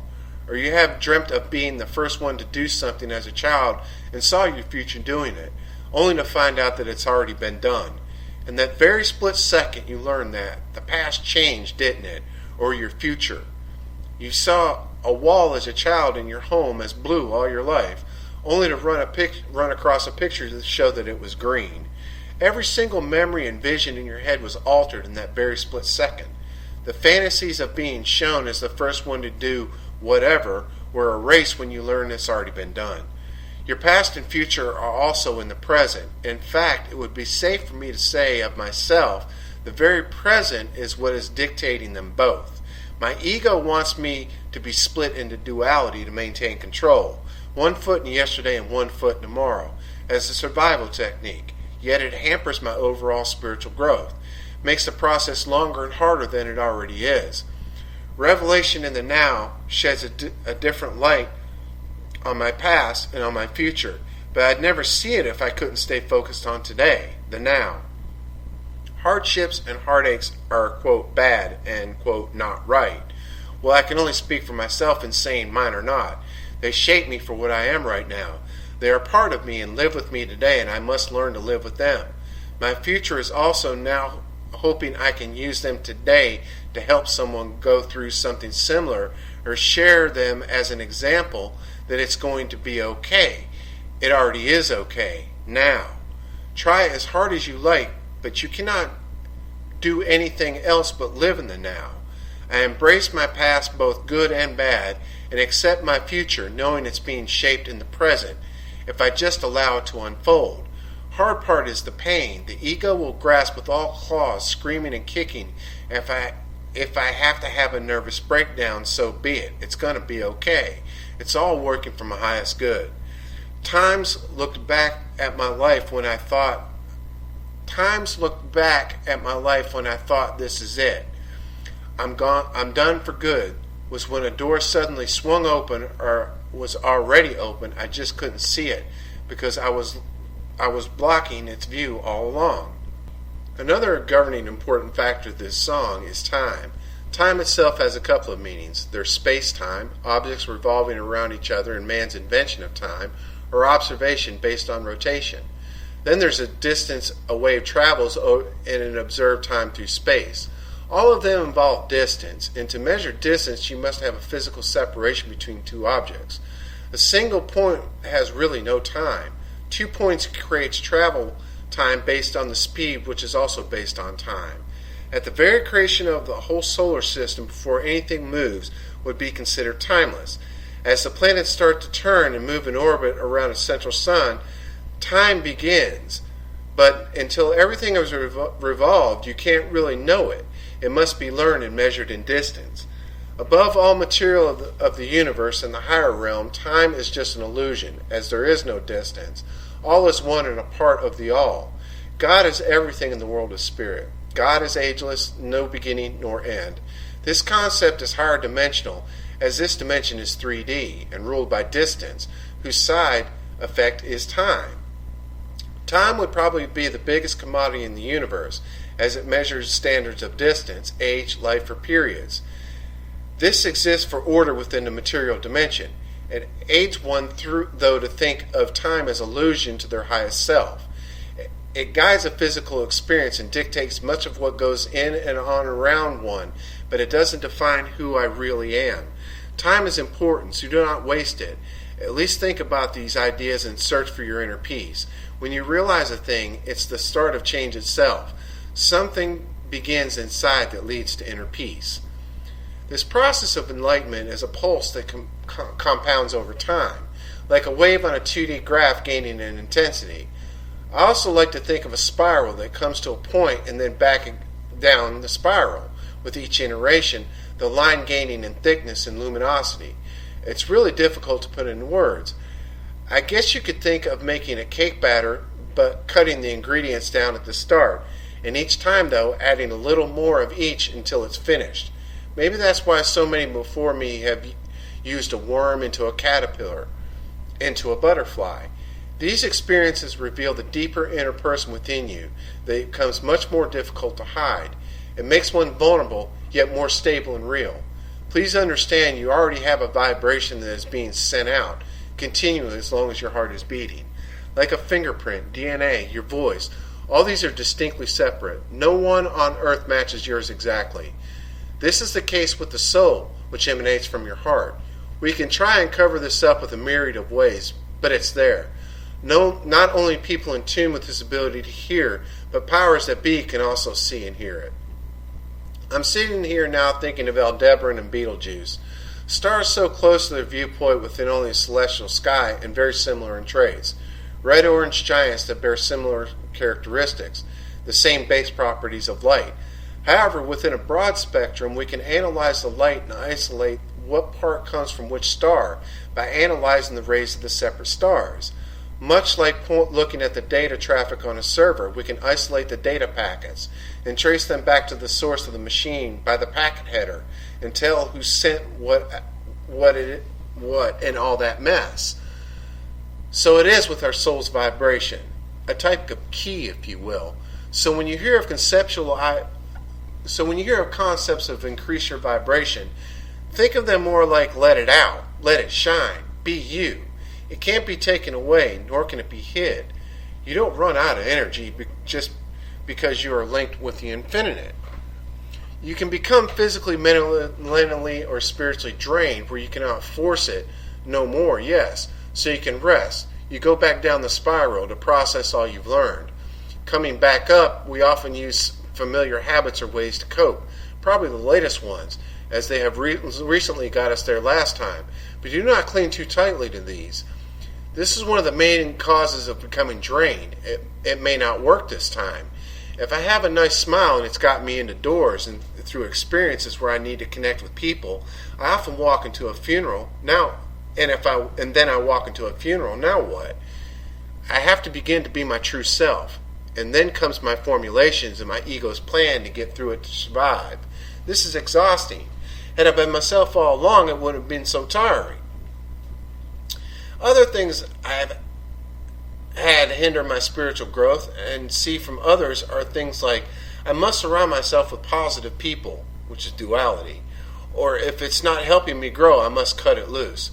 There's always lessons to be learned, and I found that if I go and try and pick and choose my own lessons, it doesn't work out too well. It's okay to walk away and take a break, but to say I'm never going to do this or that again is foolish because I probably attracted the experience in the first place. I have learned to laugh at life, and sometimes that doesn't come across as being too spiritual, and that's okay. I try and get through whatever situation I'm in with hope that if I see it to the end, I won't have to face one like it again. And if I do, I'll be better prepared. How many times have you gotten burnt out on one certain person in your life, cut all ties with them, only to end up with the exact same type of personality in your life yet again?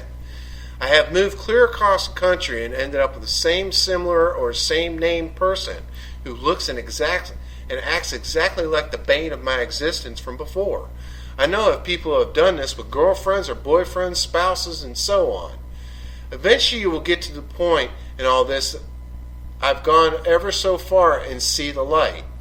The spiral gets more and more condensed until you have a full-blown revelation of what is going on and who you are. This can be quite an experience, actually. And you may even fear for your sanity, or people around you may. You may even decide to see a shrink or a member of a clergy. I have found outlets of creative nature to help the most personally. I play guitar or listen to music, write, draw, or some form of creative expression to gather my thoughts and get in a zone. At a younger age, these periods could last for months, and a couple lasted for years, tapering off slowly. Anymore, they are gone within a week or even days, but they still come. Each time through, I've become less and less prone to stress, shock, or manipulation from people, and I find myself not doing those behaviors on others either. Less to prove and more to observe. One of the tougher things about these times is keeping quiet and not talking about it too much. Just watch, and I play dumb a lot, allow others to learn.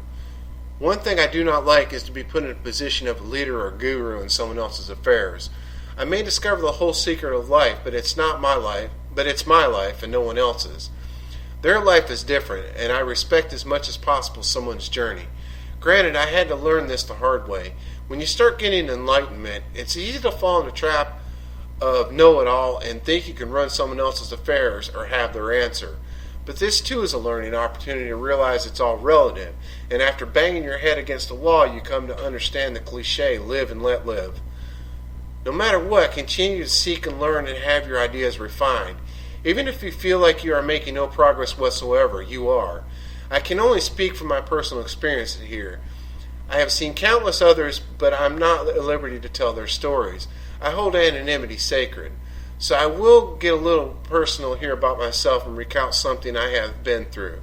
Guess this will account for some of these autobiographical stuff I've been asked to relay to people. Warning here. After writing this, my gut got a little edgy, kind of sick. I thought not to include it, and I prayed on it and went to bed. Next day, I woke up and decided to put this notice instead. You may want to skip ahead to the next chapter. This is very personal part, sad, what many would call low vibration, but it's really raw, and it's part of who I am, and it shaped my soul. Some things cannot be fully explained, nor do they need to be anyhow. This is to show the road to spiritual enlightenment is not all rainbows, unicorns, and fairy dust. There's pain involved, a lot of it, and there's pain in life, period. The lessons learned are what matter most, because at the end, there's a pot of gold to be had on each road. We all go all the way down. I came into this world with somewhat of a different soul from my age group. I don't know, some people today say I was some kind of rainbow scout. I don't think about it all that, and I don't like categories or labels. I had a lot of visions. I just knew how life worked in many ways. I was raised in a Christian home, but rather open-minded, mystical in ways, but a very fundamental foundation. I had no problems going to church, and as an only child I could entertain my mind anywhere, really. I was obsessed with anything of a prophetic nature. It did not have to be the Bible either. Anything from Nostradamus to astrology, it didn't matter. I was always processing data and seeing things overlap. In school, they thought me educatively mentally retarded at a young age, and I was ordered to an IQ test. Results showed I was anything but retarded, with a strange type of mind that left me somewhat unable to function in normal settings. I could look at a page on a book, look up, and begin reading it out loud to you word for word in fine detail, yet I was not autistic. I could recite whole dialogues of movies or shows after just one viewing, visual parts too if you wanted. Let me say this is somewhat of a nightmare to learn other kids weren't like this. I assumed we were all this way, and went into a deep depression as a child and acted out and was put on hyperactive medicines that didn't stop my mind but made me a zombie most of the day. At home, I read my mom's college books on all subjects, had encyclopedias, and read everything I could get my hands on. But I was also somewhat of a rough kid and hung out with the wrong crowds and did all the things we weren't supposed to do. I did want what these spiritual people had in these books more than anything, the spiritual enlightenment to see the future. And I was also obsessed with the topic of the rapture. When people spoke of this future event, I just did not buy it. Something was amiss to me. I went into adulthood still seeking, reading, and thinking about spirituality. The Dead Sea Scrolls had been found in the 1940s and published digitally in the 1990s. I read that too, along with getting online and reading. I was also in recovery by then from alcoholism and drugs, which I got into at a young age, too young. So I was introduced to that type of spirituality also, meditation, astral projection, out-of-body meditations, and I had dabbled in the occult on and off as a teenager. Around the year 2000, I had a profound spiritual experience like I've never been through. So drastic, my wife at the time feared for my sanity. I won't get too much into detail. I have skipped quite a lot already. I have the kind of life people find hard to believe if people weren't there to see it. But I had an experience I can only describe as being raptured. I would have thought myself absolutely insane had it not been an account for others I read who had similar experiences and were at that time having them. I knew things and said things nonstop for days on end, from quantum physics to mathematical formulas to esoteric wisdom to biblical and Vedic understanding that came from out of nowhere. Visions nonstop of Earth, sun, stars, moons, working of the universe, you name it. In all this, I heard angels and was told one thing. I could see and know all this, and I had sought, but I lacked one of the most important things, and that was love. This went on for about 3 years, dying down. I sought a lot of help. Went to shrinks, pastors, I even tried the police. I got one answer from each. You're going to have to work it out with God. Doctors obliged me with anxiety pills, nothing narcotic, just your standard stuff, but they didn't help. I would go to another shrink and have more tests run, thinking someone missed something only to find the same result. A little manic, suffering from anxiety, which seemed self-induced, and left me depressed, but each time told me the same thing. Sounds like a spiritual battle that psychology wasn't equipped to deal with. It was personal. Carl Jung came to mind. I went into somewhat isolation for the next few years. After that, only working and going out for the basics. I stayed at home with my wife and played online games and kept up my studies on science, and it kept it very light on any spiritual subjects. I turned into a workaholic. I grew somewhat bitter at life and full of self-pity and quit working and dropped out of society. This drove my wife away after alienating her for a few years. She had finally had enough. After she was gone, I completely isolated myself, and a horrible thought came to me. I'd end my life in a way that would bring no shame to anyone. I'd drink myself to death in a few short months, and that would be that. They don't say that in the obituary. Well, that may sound easy to do. When you are still young, it is not. After a year or so, it started to become a full-time job. I will spare the horrible details, but let me tell you it was not pretty at all. And the sickest part was, I let everyone who came in contact with know what I was doing. No one could stop me from having as much to drink as I wanted in my own house. I drove anyone away who visited me. By the winter of 2013, I was spent. I seemed unable to die, and by then I could not keep enough alcohol in me to not go into withdrawals, and I began to beg God for help. I began to beg him to take it away from me. Each night I would lay and try to sleep. I would sweat, doze off until I'd wake up a couple hours later, shaking violently for the bottle beside the bed. A couple swigs and back to sleep for an hour or so to do it again. Dark shapes were starting to manifest around my bed at this time also. My chest had started to hurt, and I feared I'd have a heart attack in my sleep so I not only asked God to help me stop drinking, but if I died, please take me to be with him. This went on, and one night something happened I remember so very vividly to this day. I heard a voice say no. It wasn't like a voice you hear, but one that is inside, outside, through you, and all around you. I cannot describe this in words. It's one you can even taste. It began to tell me how I had been given the gift before, how I had squandered it, how I had been shown all these things in life. I wanted only to throw them back in the face of all that had shown me. The shapes were there also, the shadows, and there were these giant hands with claws pulling me down into the mattress. Next thing I know, I was down in a very dark place, and I saw a door open above me with light coming through, a strange colored purplish bluish light, and it was slammed shut, and I was beside a rock that was also lit the same color, and I too was lit so I could not see in front of me. It was only blackness. Cold things were flying past my head, and the rock began to grow dimmer until it too was out, and only I was lit up so I could not see, like you'd light a torch in the woods and hold it out in front of you so you wouldn't be able to see anything. I began to weep, and I knew there were shadows watching me all around, and I could feel them there, and I laid down. I knew everything was true. You were always a part of the Creator, but that doesn't mean you will always be with him.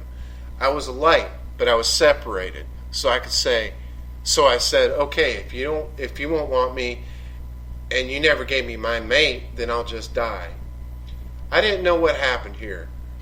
I don't know what happened here. I can't really say for sure what my physical condition was.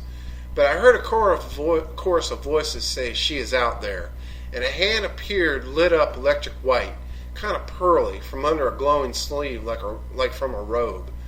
It was a left hand, held out to my right side, and I grabbed it with my left hand, and I was pulled up. I sat up in my bed, and the sun was shining around the black plastic garbage bag I had over my window, and it was daytime. I had just laid down in the middle of the night, and never slept for more than 2 hours without waking up in violent shakes. From this day forward, my life has never been the same. I'm not the same. The drinking continued a little bit more as I lined up a hospital to go through in another state, as I would die without a drink by then. When I checked in, they told me I had been regularly staying at alcohol poisoning levels probably for the first few months of 2013. I was maintaining a 0.46 blood alcohol content, and the doctor said I should not be alive, and I should have major liver failure, yet I didn't, and I was alive. The seizures I had been experiencing for the last month or so of my drinking was due to going over toxic levels. My brain was utterly wiped out. I could not remember my middle name nor my social security number upon admission. I had to get out my wallet and my ID. I don't know why I'm typing all this, and I have half a mind to delete it, but I don't know. It is what it is. I had to allow the process to continue, and I had to open up to the power I had encountered. I figured if I had any chance with God left, maybe I'd find favor if I died in that hospital, as they feared I would, or when I got out from the long-term damage, maybe trying to do the right thing. If I was going to go back to that dark place, at least I was going to go there from a place other than that room and on that bed I had tried to drink myself to death on, and apparently succeeded. This isn't a message to try and sway anyone from doing what they do. What people do is none of my business. It was this type of desperation that caused me to begin to open back up to meditation and spirituality and realize I can know all the answers in the whole world, and it not help me one bit. Not only is everything changing so fast, your answers are ancient in the next 5 seconds, but if you do not have love, you have nothing but knowledge, and that won't help you in the end. If you do not understand for yourself, you aren't awake at all, no matter what you believe. I don't want the reader to misunderstand, as I've told this story a few times, to hear, yeah, but I'm not out to kill myself. That isn't the point.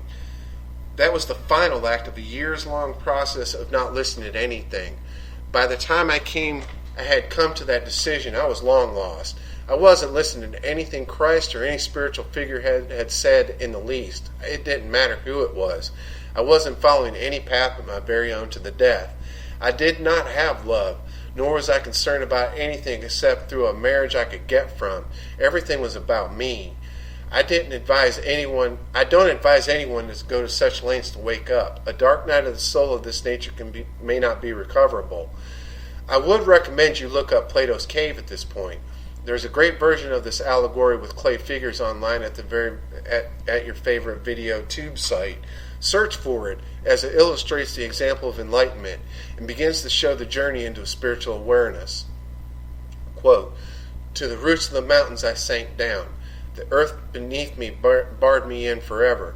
But you, Lord, my God, brought my life up from the pit." Jonah 2:6. To understand, you must throw away all concepts of this world, including its time. Do not follow after the inventions of this world, and you will understand what this event is for all time. Chapter on DNA. They say the apple doesn't fall too far from the tree, and as above, so below. Locked within our genes is a battle raging. Of all the places it seems there's no escape from duality, this is it. In a pure mechanical sense, our DNA says we do not have any real choice. We are destined according to it, and you are locked inside its cage, never to come out. In many ways, this is true physically, up until this very moment, unless you're in on high-end, cutting-edge genetic advancement. Suffice it to say, if you're reading this book, that's probably not you. Like me, you're an average person shopping with your bonus card at the same stores we all shop at, driving the same cars, limited by your solid world like the rest of us. In and of myself, I cannot just change the color of my eyes, skin, hair, etc. with just a mere instant thought. I have an inner roadmap built into me through my genes that classifies traits like a starting base of any character in a story or a game. Same way if I jump online and play a role-playing game and start out as an elf. I'm able to advance and learn, but I'm tailored to play as an elf. In life, you can't change your nationality even if you move from one country or another. You are still considered in this world to be a native of that country you were born in, or an international area as the case may be. Whether or not someone believes in the soul or metaphysical or not, or even God for that matter, most people will agree DNA is something almost otherworldly in its properties when examined. It's in a way multidimensional or timeless in a sense as we know it. If a skull or bone is excavated with the long life gone out of it, the DNA still exists to tell us all about that identity. Add a little juice, jumpstart it with a current living cell, and we can start to replicate or make a copy of it using the RNA of the host. Antibiotics and a host of other things use this, even viri and harmful things to us. We can reincarnate it or bring it back to life, but we must use an energy of something that already exists. A mutation may take place where the host cells begin to change and take on the form of the introduced cells because the DNA is altered. I'm not about to get into biochemistry here and genetics. Have you seen the books on it? I have, and worked with it on a collegiate level, and the info is very in depth. Not to say, still working new in a sense. What I'm going to get into is the energy that interacts with it. As the actual molecular structure of DNA can be analogous to something freeze-dried, just add water to it to bring it to life again or charge it. There's way more to this than just that, but I want to keep things simple. A charge is going across the spiraling bands of DNA, giving it a life or function as it adapts, changes, blossoms into its programmed form. This is being reflected back into growth and cell structure and dictating the cell's life and death process. This is a linear explanation as stated in textbooks for simple elementary explanations. But this book isn't about the linear, and advanced DNA research doesn't state this either. The truth is, DNA is one of those pesky subjects like gravity, the ocean floor, or chicken before the egg science questions really just don't know. Some people believe it's the opposite, where our experiences dictate to our DNA and it responds. I feel kind of safe saying it's probably both, since that's what any dual paradox turns out to be. We can change the way our DNA influences our cell structures, but it takes time. All the while the base is degrading, they say every 7 years it cycles through. And we start all over again, only just not quite the punch of our youth. We age and the cycle changes into a new round of confinement. Yet the overall force does not stop. Ask someone losing their hair if the process of DNA loses its drive. It does not. It just alters and mutates.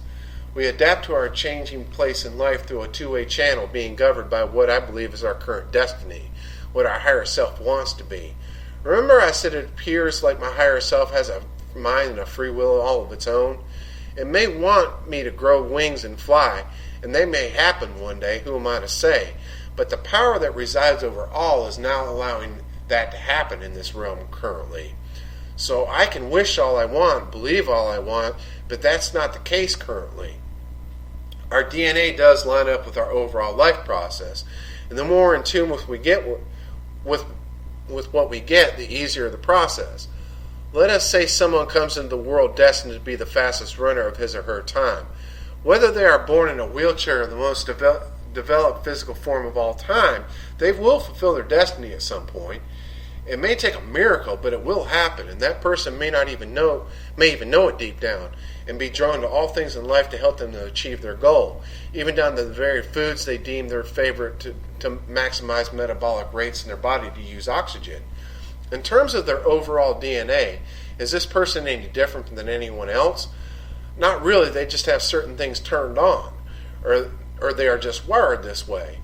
All the flags for a healthy lifestyle is stacked in their favor for this cause to bring about the ultimate effect. They're going to be the great athlete. They may vomit at secondhand smoke or be brought into a house where no one smokes, far from the city and smog. Who knows all the factors, but there's something greater than just their DNA at work here. Some would call it just chance, of course, luck, if you will. What about the charge of the soul that is coursing through their DNA? Maybe that has more to do with it than anything. A determined willingness to see a vision come about, a pursuit or a dream desire is very powerful in any living being. The roots of a willow tree will bust through stone or concrete in the foundation of a house to get wrapped around a pipe. In time it will squeeze it tighter and tighter until the pipe breaks, as the pipe ages and begins to weaken. Humans who are much more advanced in freedom can do just about anything they set their hearts on in time.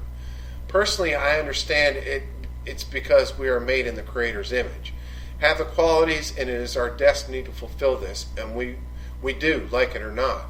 It may not always be evident, and mankind does fall back, but we rise again to advance even further. These experiences get recorded into our DNA and are handed down through generations. While I don't argue with anyone who firmly believes this is a 100% scientific and logical explanation of nature, I don't agree for myself. Recall earlier I said soul and spirit are different.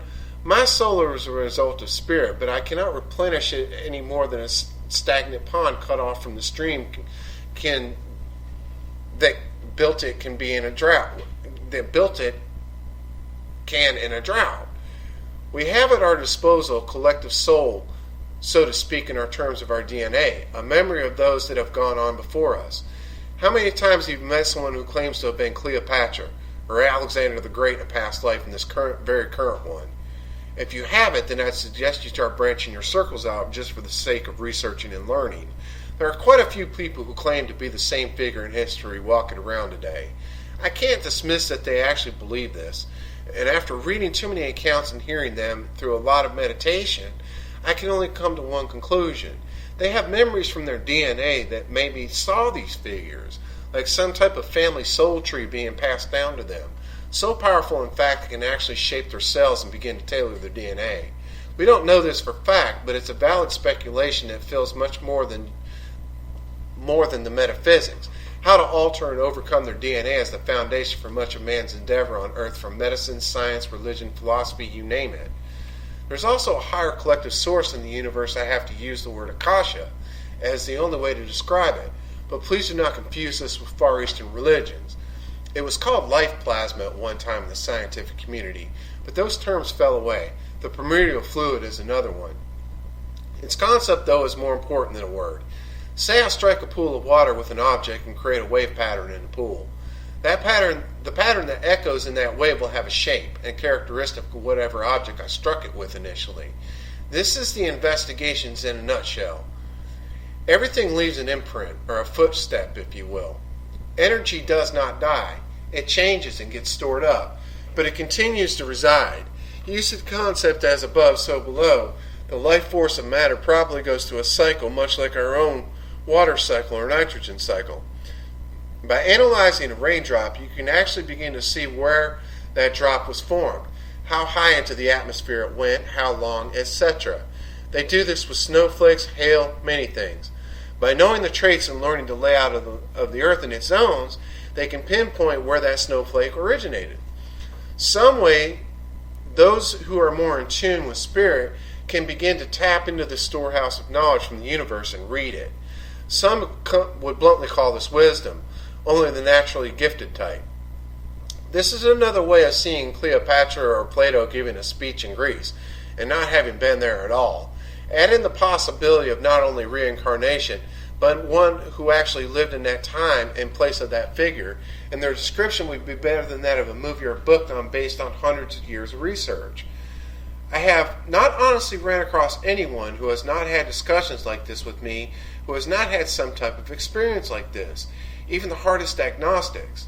It's a reasoning that varies, but we all have some type of vision and recollection of the past within us. Those who say it is DNA memory recall, I can't say, but I do know DNA in of itself, without that life force of soul, is just like a machine. I put forth the program is not in the DNA itself, but rather the life flowing in and around it. That soul energy carrying with it not only past experience, but the pool of source, but also a separate, distinct form of spirit that God gave it at creation.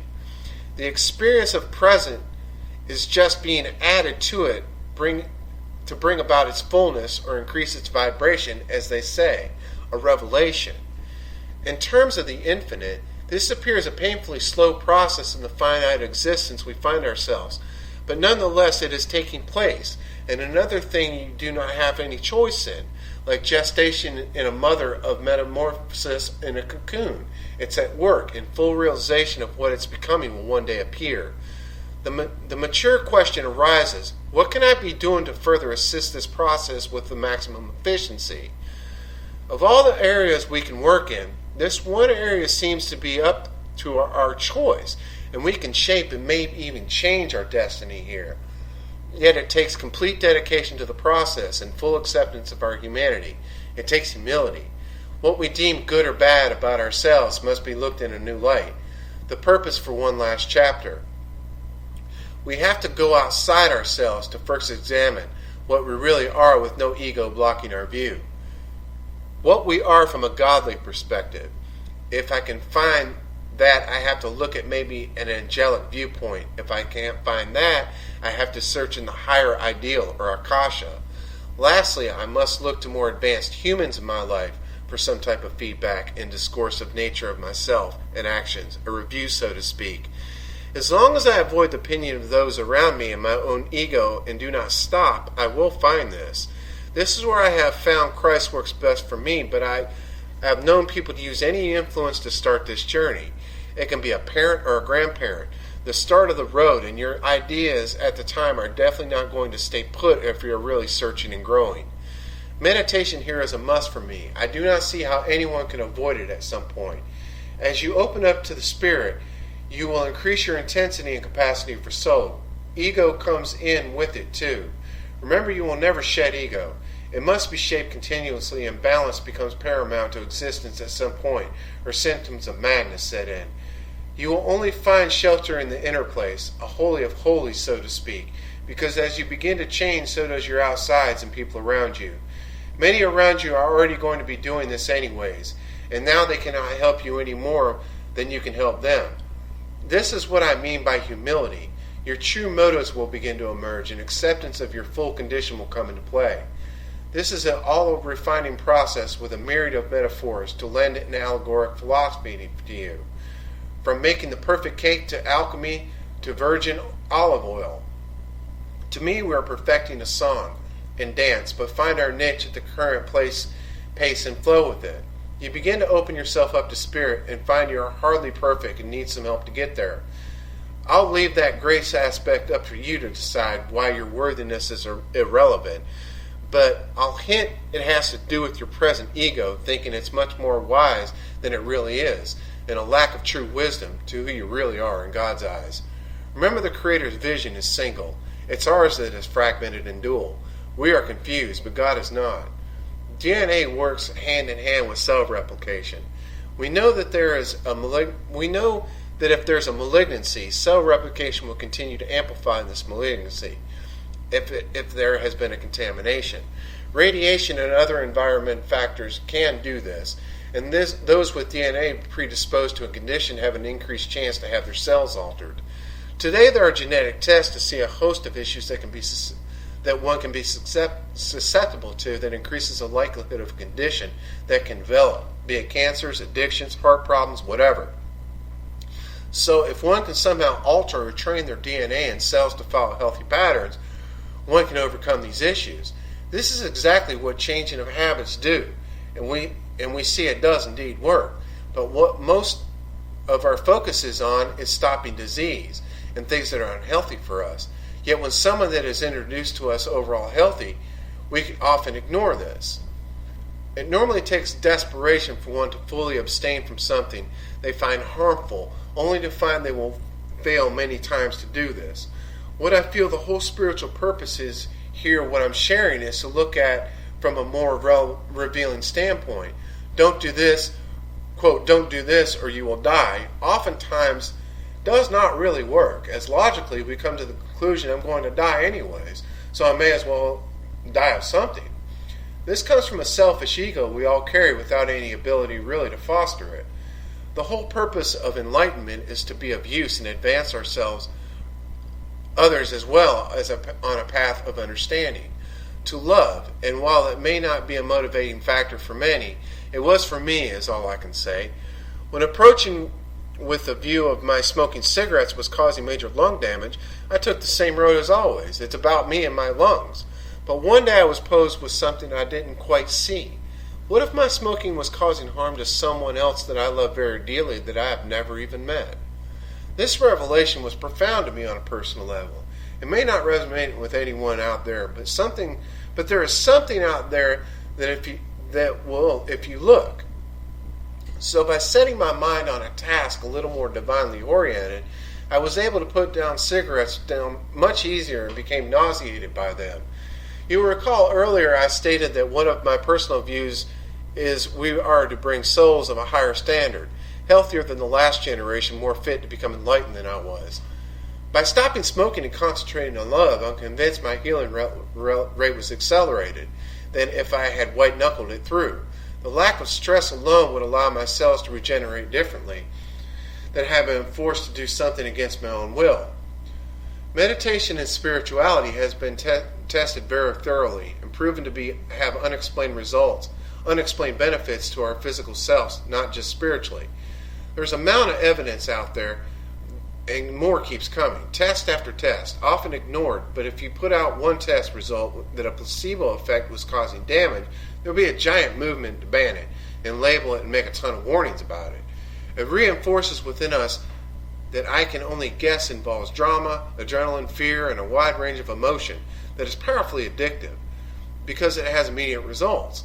Sadly, I have found I am not talking from my own experience here.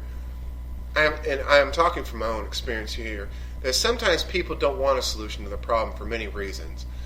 Mostly they've adapted to a certain way and get benefits from it, but usually it involves the ego and attention. There's really nothing that can be done about this. I have found, but change me and start putting it into the Akashic record. One more current story of a man trying to attain higher spiritual place and hopes it resonates with someone else somewhere to rise up out of the muck of depression. There's also another type of DNA within the whole of the universe, like a blueprint for patterns and growth. We can see the phi and pi at works in Fibonacci spirals and sequences across nature and the cosmos, yet there's also a lopsidedness that exists. On the microscopic level, at times, there's not perfection or equality. One side of the leaf may grow differently, or on one side of the supernova remnant might be a little wider and more pronounced. This sense of off balance fascinates me at times, one foot or one hand being different than the other. It's all around us if we look, and I find it to be one of the most beautiful imperfections, like some type of signature that tells me we're still at work here. Some think it's us that is doing it. Our fall, some point to the devil or dark powers at work. Either way, when man creates something using math and machines, its symmetry is usually spot on. But nature shows me there is room for error. Stars that wobble, light that dopplers, procession that gets unstable, all part of an overall recalibration effect to be dealt with at a later time.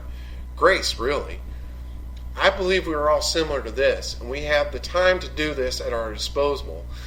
Who is to say that our ascension process as a collective group doesn't affect this? We know that in the immediate sense of ourselves, the world is not perfect, nor is the universe to us. In the overall sense, though, it is perfectly imperfect, because we cannot see the fullness of it yet. All is a process included in our own lives as they unfold to reveal deeper layers and fuller existences. I cannot immediately control the outcome of that, but when it comes to cooperation with what will be, I can allow what to be. I can allow what to take place smoother than what I have in my life today, knowing what I really am in timelessness.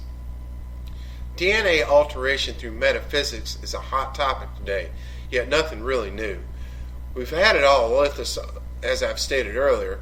We protect ourselves at the dentist or doctor with shields to protect our sexual organs so we can reproduce and minimize the risk of mutations. If you've ever cared for a pregnant wife, you'll know full well what I mean. There's also an underlying belief or dream that mankind will one day be given new bodies in an instant, like a super revolution, while some say we will become extinct. I lean towards the both being true. Our present forms will indeed become extinct in a global event, yet some will emerge different with a new self-structure.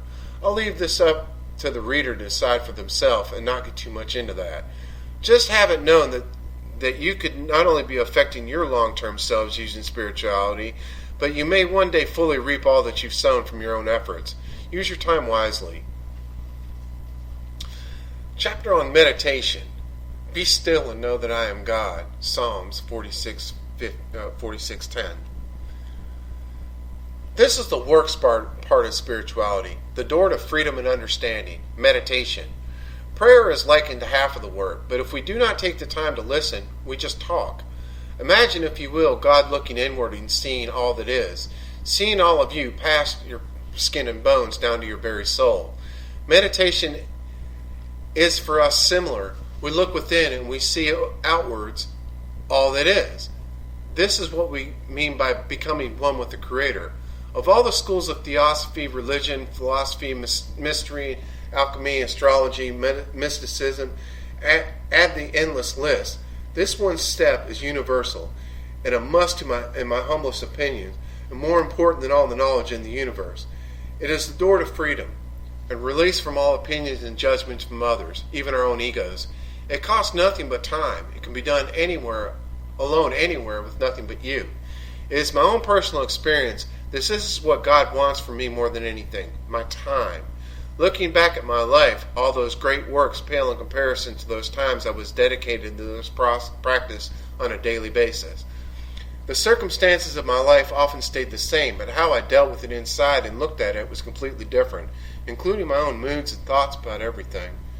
In this chapter, I'm going to have to use some terms you may have to look up. Please do not confuse anything I say here with Far Eastern religions. The problem with terms of meditations is simple. They are from Sanskrit mostly, because those texts are the oldest surviving texts we have today about this practice. Meditation and the terms along with it are not at all Far Eastern monopoly. All the knowledge and ideas we can read from Indian literature was known to the world. However, those works are mostly gone now. The great library of Egypt was burned. Solomon's temple was sacked. Writings were burned. Many things forgotten or sealed away in vaults the general public cannot access to this day, even behind walls in whole countries.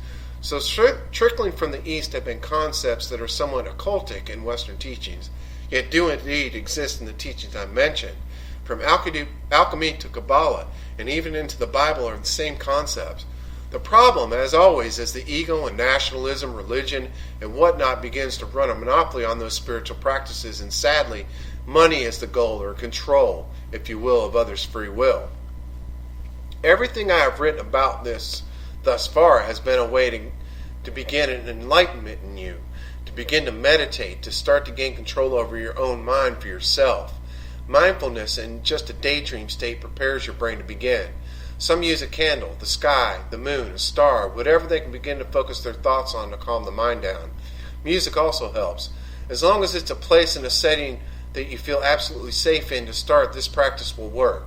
Lying down in bed, sitting up, it just doesn't matter, as long as you can last for the whole session. If you find falling asleep a problem, you may want to sit for shorter times and build up. But once the benefits are felt, you will find it easier to stay awake and you will want to experience it. Be almost like a movie, and it's the best show I've ever experienced. You may want to have a pen and paper handy to write down your visions like a journal, or you may want to get a voice recorder and talk as you meditate to record yourself describing what you see and feel. I use a phone app that has a notepad to quickly text in what I went through so that I don't forget, because oddly you do as your brain hits an almost dreamlike wave state. I will get into the benefits and uses for meditation later as we go along, but let's get right into it. This is the number one thing people ask me to teach them, and I have done it many times with success every time. Sometimes a little too much success. I've had to learn as I go. I do not suggest getting in any type of meditation to begin with, but your basic 7 chakra energy meditation. I will explain what a chakra is. Chakra is a Sanskrit word for wheel. So as you may already tell, this is not a Far East concept. You just need to learn to apply it to your current ideas or knowledge. It is a point or node inside the human body where energy flows from and to main intersections of the body. They are actually all over your body, and acupressure and acupuncture uses them along with your chiropractor. They are basic points of stimulation. Only the ones I'm writing about are deep at the core of the body, up and into your spinal column and brain, the heart of your central nervous system. Along your spine you have orbs or wheels, chakras of energy that feed your organs and body, usually the nearest main organ. Without your spine, you're nothing physically. You cannot function, and it regulates all the energy and fluids needed for you to function and distributes them accordingly. This energy we're talking about is, of course, your life energy or soul energy. You will hear it called many things in many schools or disciplines, but it is your life-giving force. Please keep in mind this is not the ascended spirit I'm referring to. We are all born with the soul energy, as I've stated in previous chapters. It will be connected to spirit, but how much you are aware or awake to this has a lot to do with how much you work on this. It is said you should give 10% of your time to the Creator, who gives it to you daily. Most religions talk about 10% of your money and overlook or downplay the 10% of your time. Frankly, I think God cares much more about me giving my time than my money. So that is roughly 2.5 hours a day in meditative thought, listening. The more you incorporate this into your life, the more you can do this actually driving, sitting on a bus, or even in a conversation if you tune in enough to what it brings about. You can actually reach a state of meditative vibration the whole waking day, and I hope you do just that. I will quickly run through the basic 7 chakras for you. 1. Your red is your root chakra at the base of your tailbone, your loin area. 2. Orange, your sacral chakra below your belly button, your bladder. 3. Yellow, your solar plexus chakra above your belly button, your gut. 4. Green, your heart chakra at your center chest, your sternum. 5. Blue, your throat chakra at the hollow of your lower throat. 6. Indigo, third eye chakra in the middle of your forehead. 7. Violet, crown chakra at the top of your head. These are your basic 7, and really all I recommend to begin with, as there are more, but I'll actually work in others as I go, and I'll talk about that. I will not get too much into names of these chakras, as I feel that would just add to the complexity over the time. You'll begin to learn them as you research and learn meditation. One of the biggest problems I see when talking to people about their meditations is that they're into too far advanced meditations and trying to run before they can even walk. Ego taking fully over, defeating the whole purpose of this. Before you get into any type of meditations other than learning to zone out, you must get a handle on your own energy and learn to control it. I cannot stress this enough. It is very unhealthy to skip chakra meditation and go right into advanced meditations. Reason being, is you become unbalanced, and it can lead to a type of delusional state that harms your mental and physical well-being. Some I talk to think chakra meditation is a chore, and see every time they want to do some advanced meditation, they will have to waste time doing this also, and it's too much of a hassle. Let me assure you, once you begin to practice this basic form of meditation, it starts to become automatic. As I stated earlier, you can do it in the middle of a conversation, and you've been doing it all along, long enough. It is basically getting your energy grounded and centered so that you don't wander too far off and become manic or depressed or confused. There's also a lot of stale and unresolved energy lurking inside most everyone who is new to meditation that needs to be cleared so they can fully see for themselves before rushing off to join the Arcturians on a quest to visit Andromeda in their astral body. Tune up first and foremost. There are scores of guided 7 chakra videos out there. I've made one myself. Find one you like, which usually means the voice and music must appeal to you. This is how you might want to start, but remember, you won't stay there. It's just to begin to understand the others and what the chakras are. There's really no wrong way to do this. You can actually run them backwards, and there's times when you may, as long as you spend the same time on them, each for balance. Many times people will start out lying down and end up falling asleep before the end, night after night, and never really get the full understanding of what meditation is. Which makes sense, as that's in the later chakras up above the heart. If you have to, sit up or just stand up and listen to a few just to get the idea in order. After a while, all the new information gets older and it's the same pattern over and over. Like sitting down at a piano and learning chopsticks as a child may seem like a whole symphony at first, but after dozens of playings, you can do it in your sleep. I will type out a run-through session just here for basics. If you do not understand, that's okay. I'll go over it later, as in the order and technique here is still the same no matter what. Just get this all in your mind and try and see it. You start by getting comfortable in a place you will not be disturbed and can concentrate. Staying perfectly still is best, but I honestly believe you can be aware of this whole process is better than just not doing it because you can't stay still. The slightest benefits will begin to show, and you will find yourself wanting to be still before long. After you relax and get comfortable, it starts like this. You take in a deep breath through your nose, into your belly, not your chest, and become aware of that energy course through your veins. Then blow it out of your mouth and see it being mixed with the old stale energy.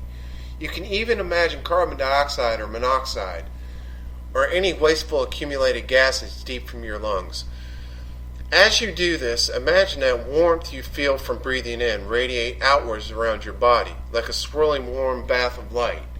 Try to think of it as a golden, but any color will do. I think of it as liquid light, much like an embryonic fluid, which is called prana, actually. Think of it as Earth's life force feeding your cells. Do this a few times until you feel calm and become aware of your breathing and body rhythm. Now under your feet and below you imagine a ball of reddish-brown metal vibrating from it. In your mind, see a line of cord go like a wire down into the ground, deep into the earth, and wrap around a spinning ball of crystal light at the earth's core. You can also just use your feet, like 2 vines or roots, to do the same, whichever you prefer. And I use the color green for this as the cords, like a ground wire. After you have done this, picture a charge of energy coming back up from the core of the earth and into your feet, or the metal ball if you use it, with every breath. Pull this energy up as you breathe. Breathe it in and around you. You may feel your feet vibrate, and if you do not, you definitely will sooner or later. You then bring this energy up from your feet through the core of your body to the top of your head. Also picture wrapping it around you like a cocoon. Now above your head, imagine a spinning star of whatever light you wish. I use moonstone or mother of pearl. See that energy you brought up through your body come out of the top of your head to that star above your head. You can imagine it sparkle, give off sparks, whatever you like. When you have this in your mind, send a giant beam of light up high into the sky, past the earth, into the stars, and see it connect with a giant ball of light, like a huge star. You can use any star here, and I'll get into that later, but for now, see it as the cosmic sun, the center of the whole universe, from which all energy and light comes into this dimension. When you have that, picture this light being returned back down through your body, out of your feet, and into the core of the earth. You are now grounded completely, and know that your feet are connected to earth and your higher self is connected to source, all secure. I do not recommend skipping this step. For one, it is a lack of discipline, and the other, it can get your energy a little confused, or give you a headache, that foggy-headed feeling. Now with each breath, pull in from both ends, energy up from earth and energy down from the central sun, and see it wrap around you and swirl it in and around your spine in liquid light, up and down at the same time. Here I personally call in guardians or archangels around me, 4 of them, but that is up to you. I set them to my left, right, front, and back, and ask them out loud to shield my whole surrounding with a swirling golden ball of light. It can be as simple as a bubble or as complex as you like, but the point is the same. I thank them out loud and ask them to let in only light, all for my highest good, and not to allow any other sources of energy in from other entities unless it's someone I agree to meditate with remotely, and I use their full name as an exception, and picture them in my mind. You can also set a picture of them if you like. For me, I do this all in the name of Christ, and I make that known verbally. Now you are ready to begin chakra meditation after all this is said. I've already skipped a lot of personal things here, and I'll keep this as brief as possible. If you have listened to any guided videos already on chakra meditation, note that I draw it from the feet also, not just from your tailbone up from the ground, as I usually lie down, but it doesn't matter. Use whatever you wish.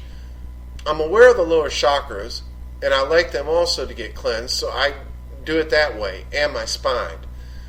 Also, when I say light, I mean liquid light, as in a plasma or an energy type of light you breathe. I see it as kind of a cloud. Bring your focus now down to your tailbone, your butt, and begin to form in your mind a red spinning ball of light. Remember to breathe as I showed you into your belly through your nose, and begin to imagine breathing in a red cloud.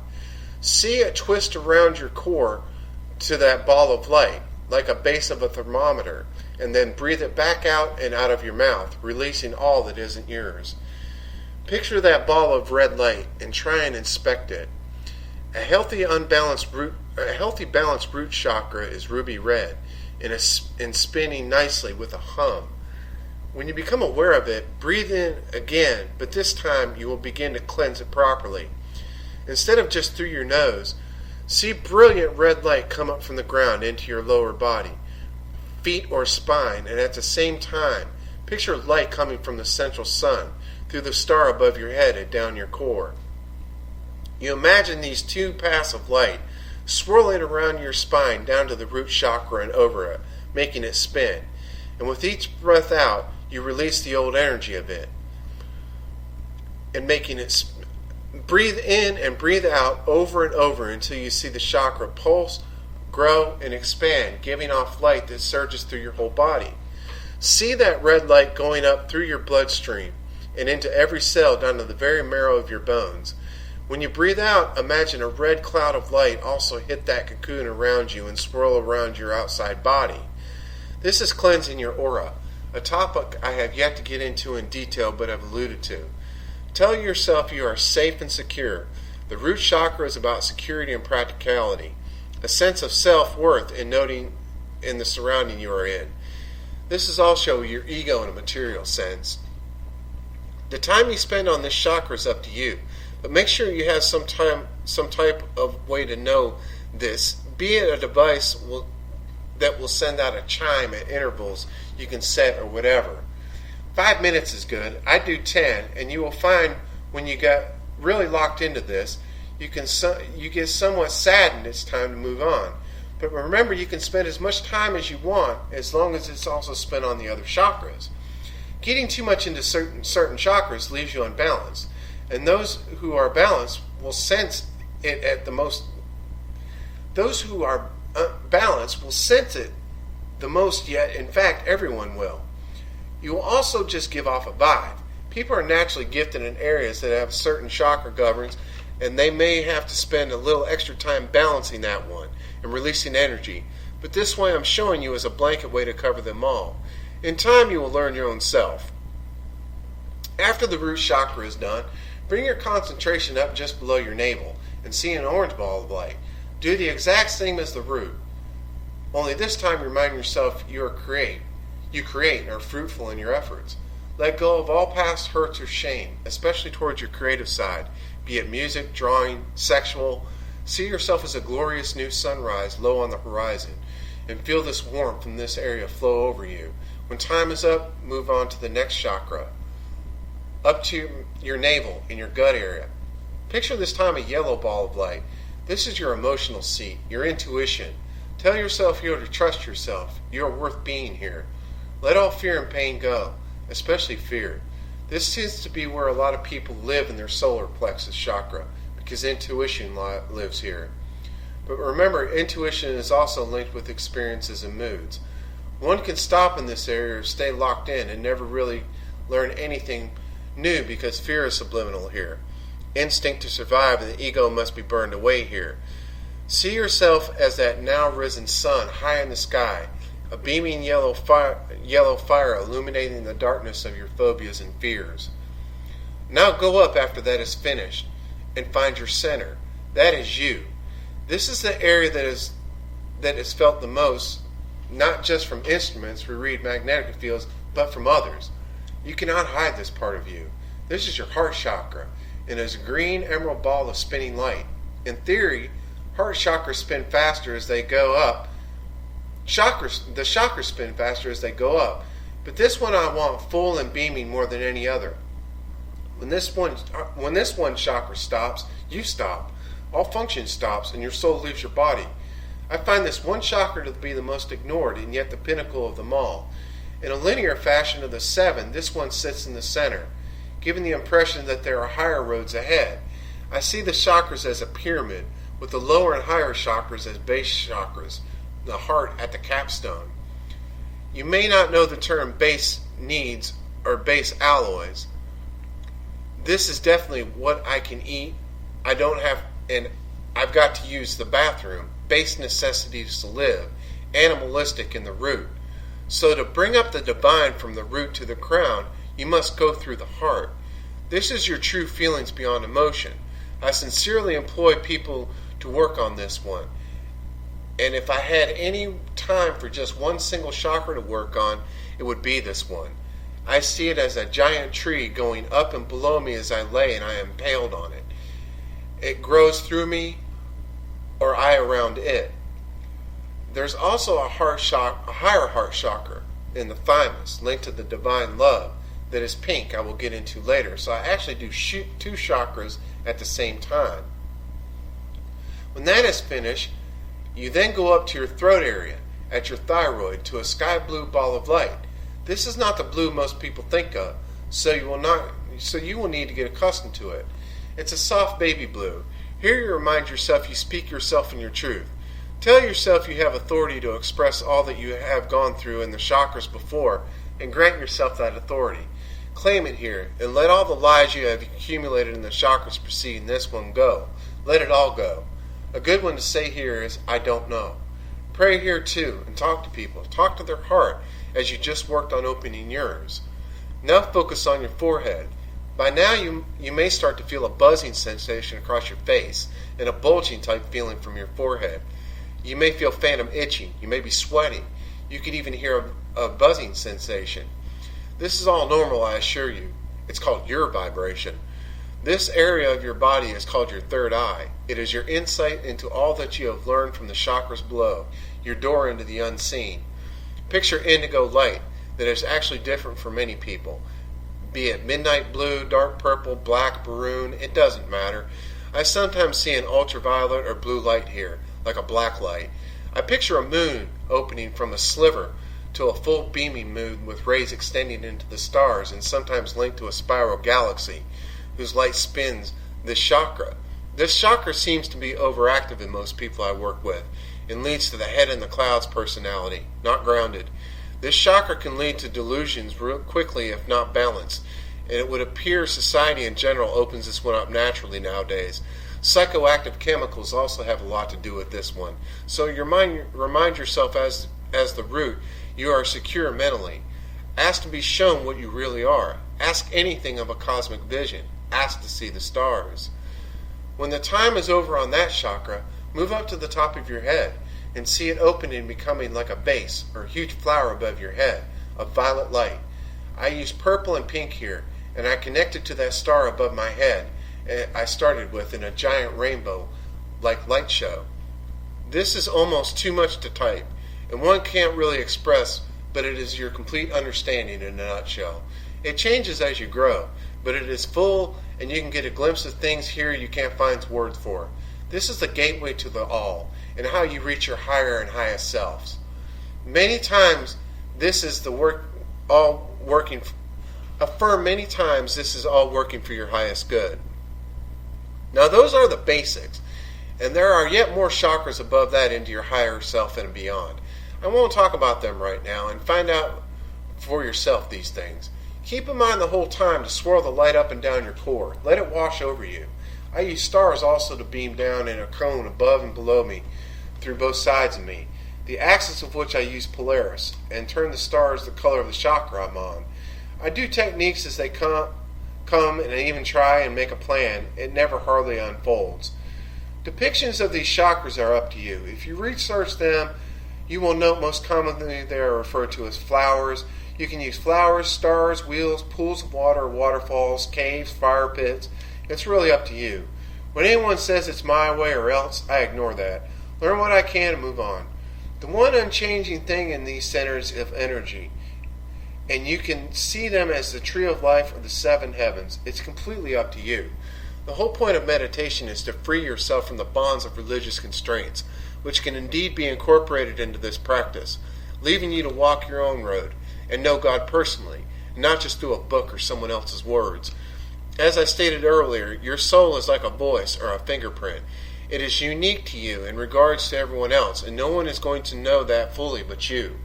People are here to assist you, but they have their own soul to work out too. I could write a huge book on meditation, but one already exists in material present.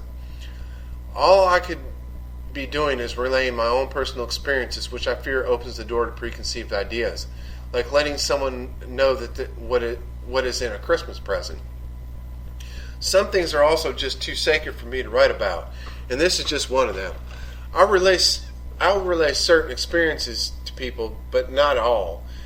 And I also have certain things revealed to me in meditation to someone that is no one else's business. You will find this out for yourself. Joint meditation, group chaining, is also something you can look into. But I would highly advise before connecting to anyone, you get a handle on yourself first. What I have shown here is meditation to ground and shield you, so that you can get to know your energy better, develop a feel for yourself, and know your limitations. If there's someone in your life you feel comfortable with and they are into meditation, then try it with them and see what you can experience. Remember, by going back to solo meditation, you heal and recalibrate with God. So you have that refuge. You already do this and just may not know it as you are out and about. You shield and protect yourself at all times, usually. Especially when you put on a persona you want others to see.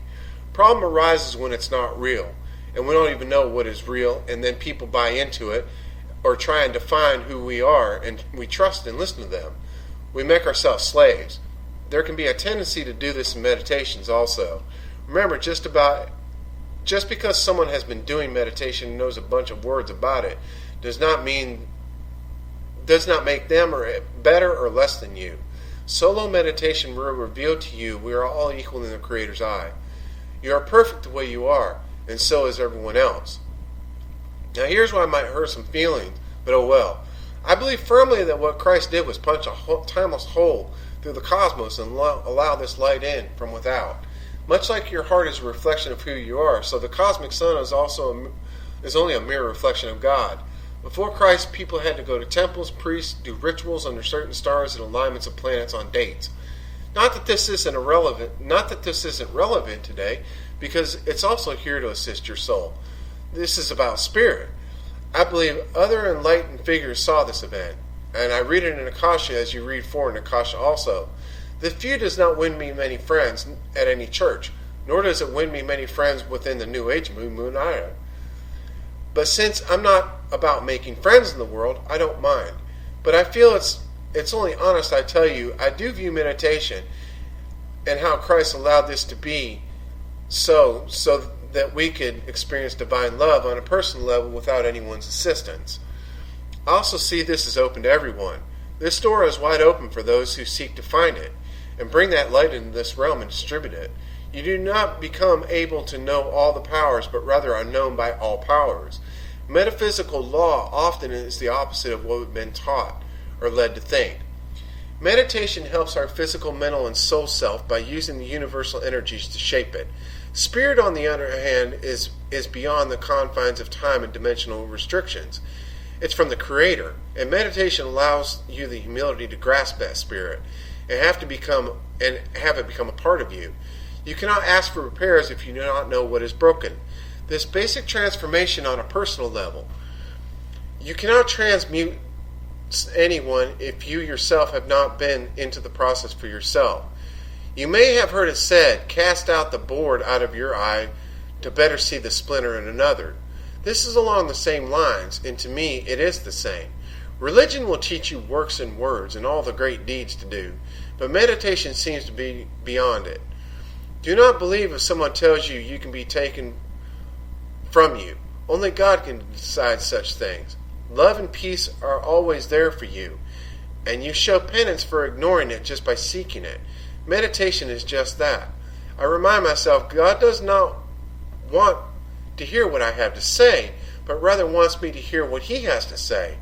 He isn't directly speaking to me from on a cloud on high, so I must learn to listen and hear what He does speak to me through. It is in the language of the heart, and if I want to hear it, I must learn to listen to it. Imagine yourself sitting there and going into your own heart and sitting there also. Now, where exactly are you? So it is with God, I understand.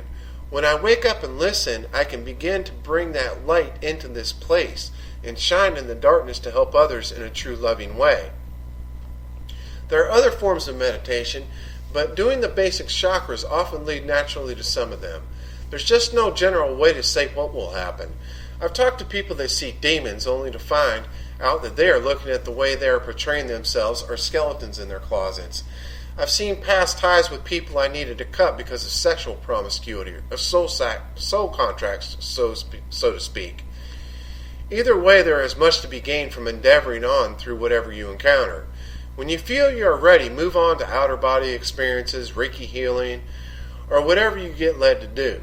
Some experience naturally types of phenomena that they find disturbing that gets balanced or altogether disappears using meditation.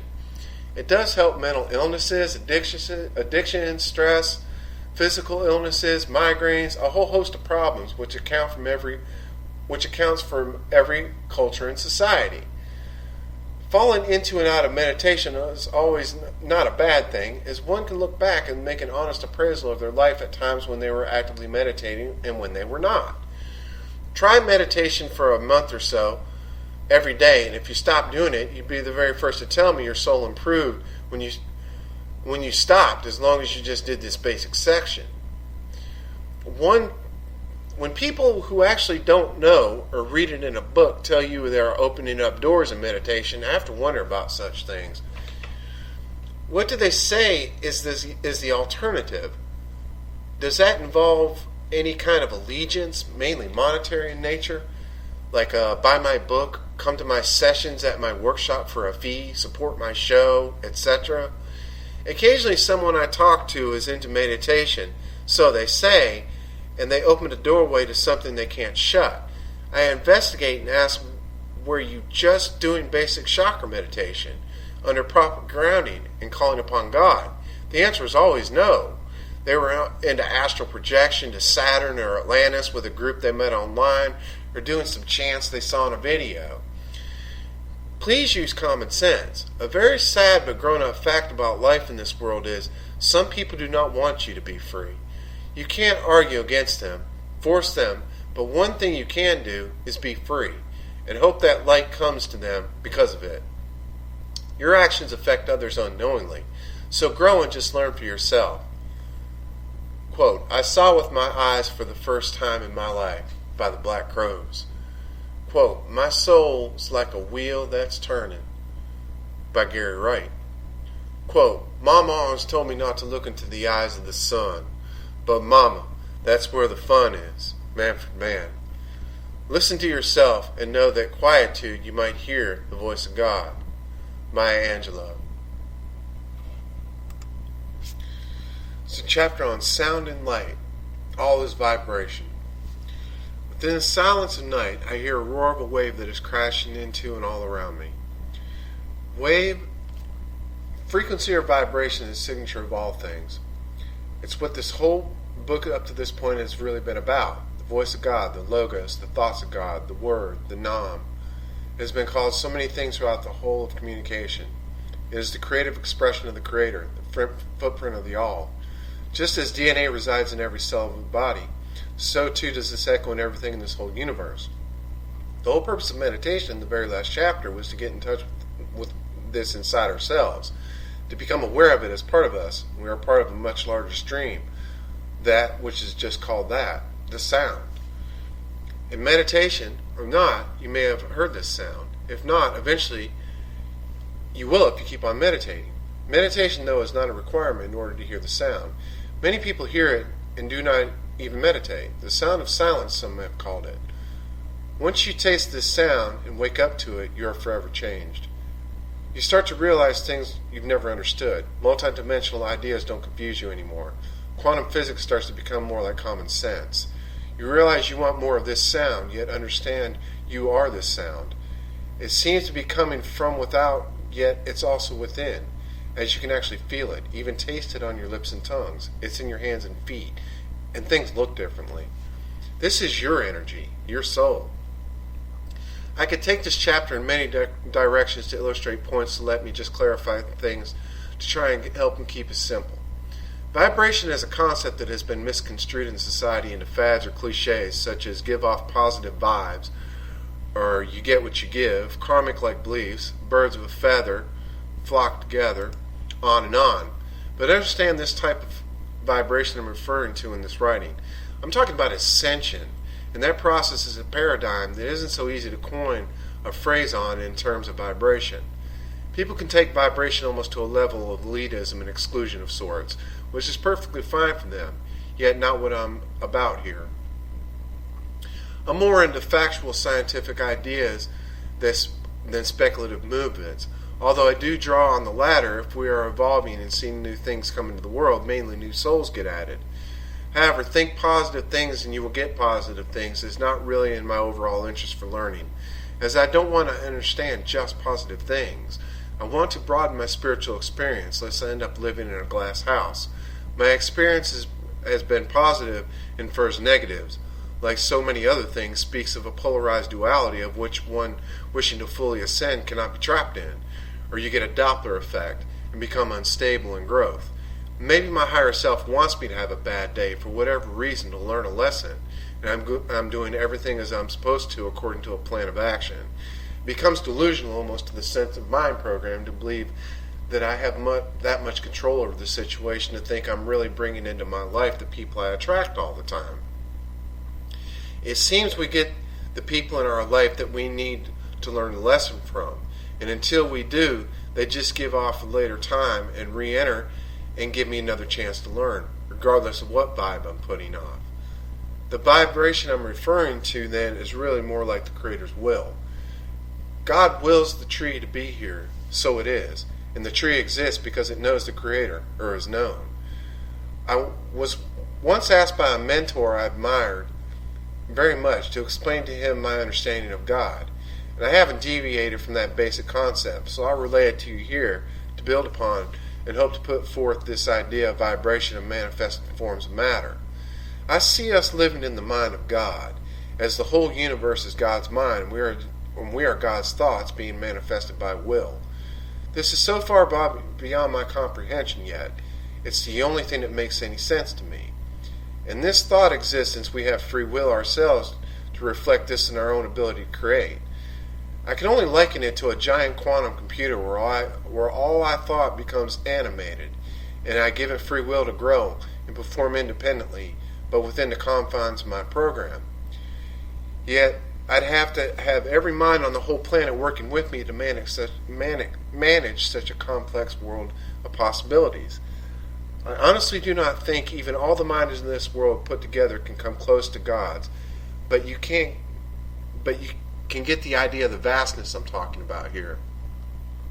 So how would you pull this off? Well, let's compare it to what we have created as humans that we can maybe illustrate. I could get in some high-tech computer comparisons with data, binary language, packets, and protocol, but that would require the reader to know this stuff. So let's try one we all know. Music is the easiest I can think and known in any language.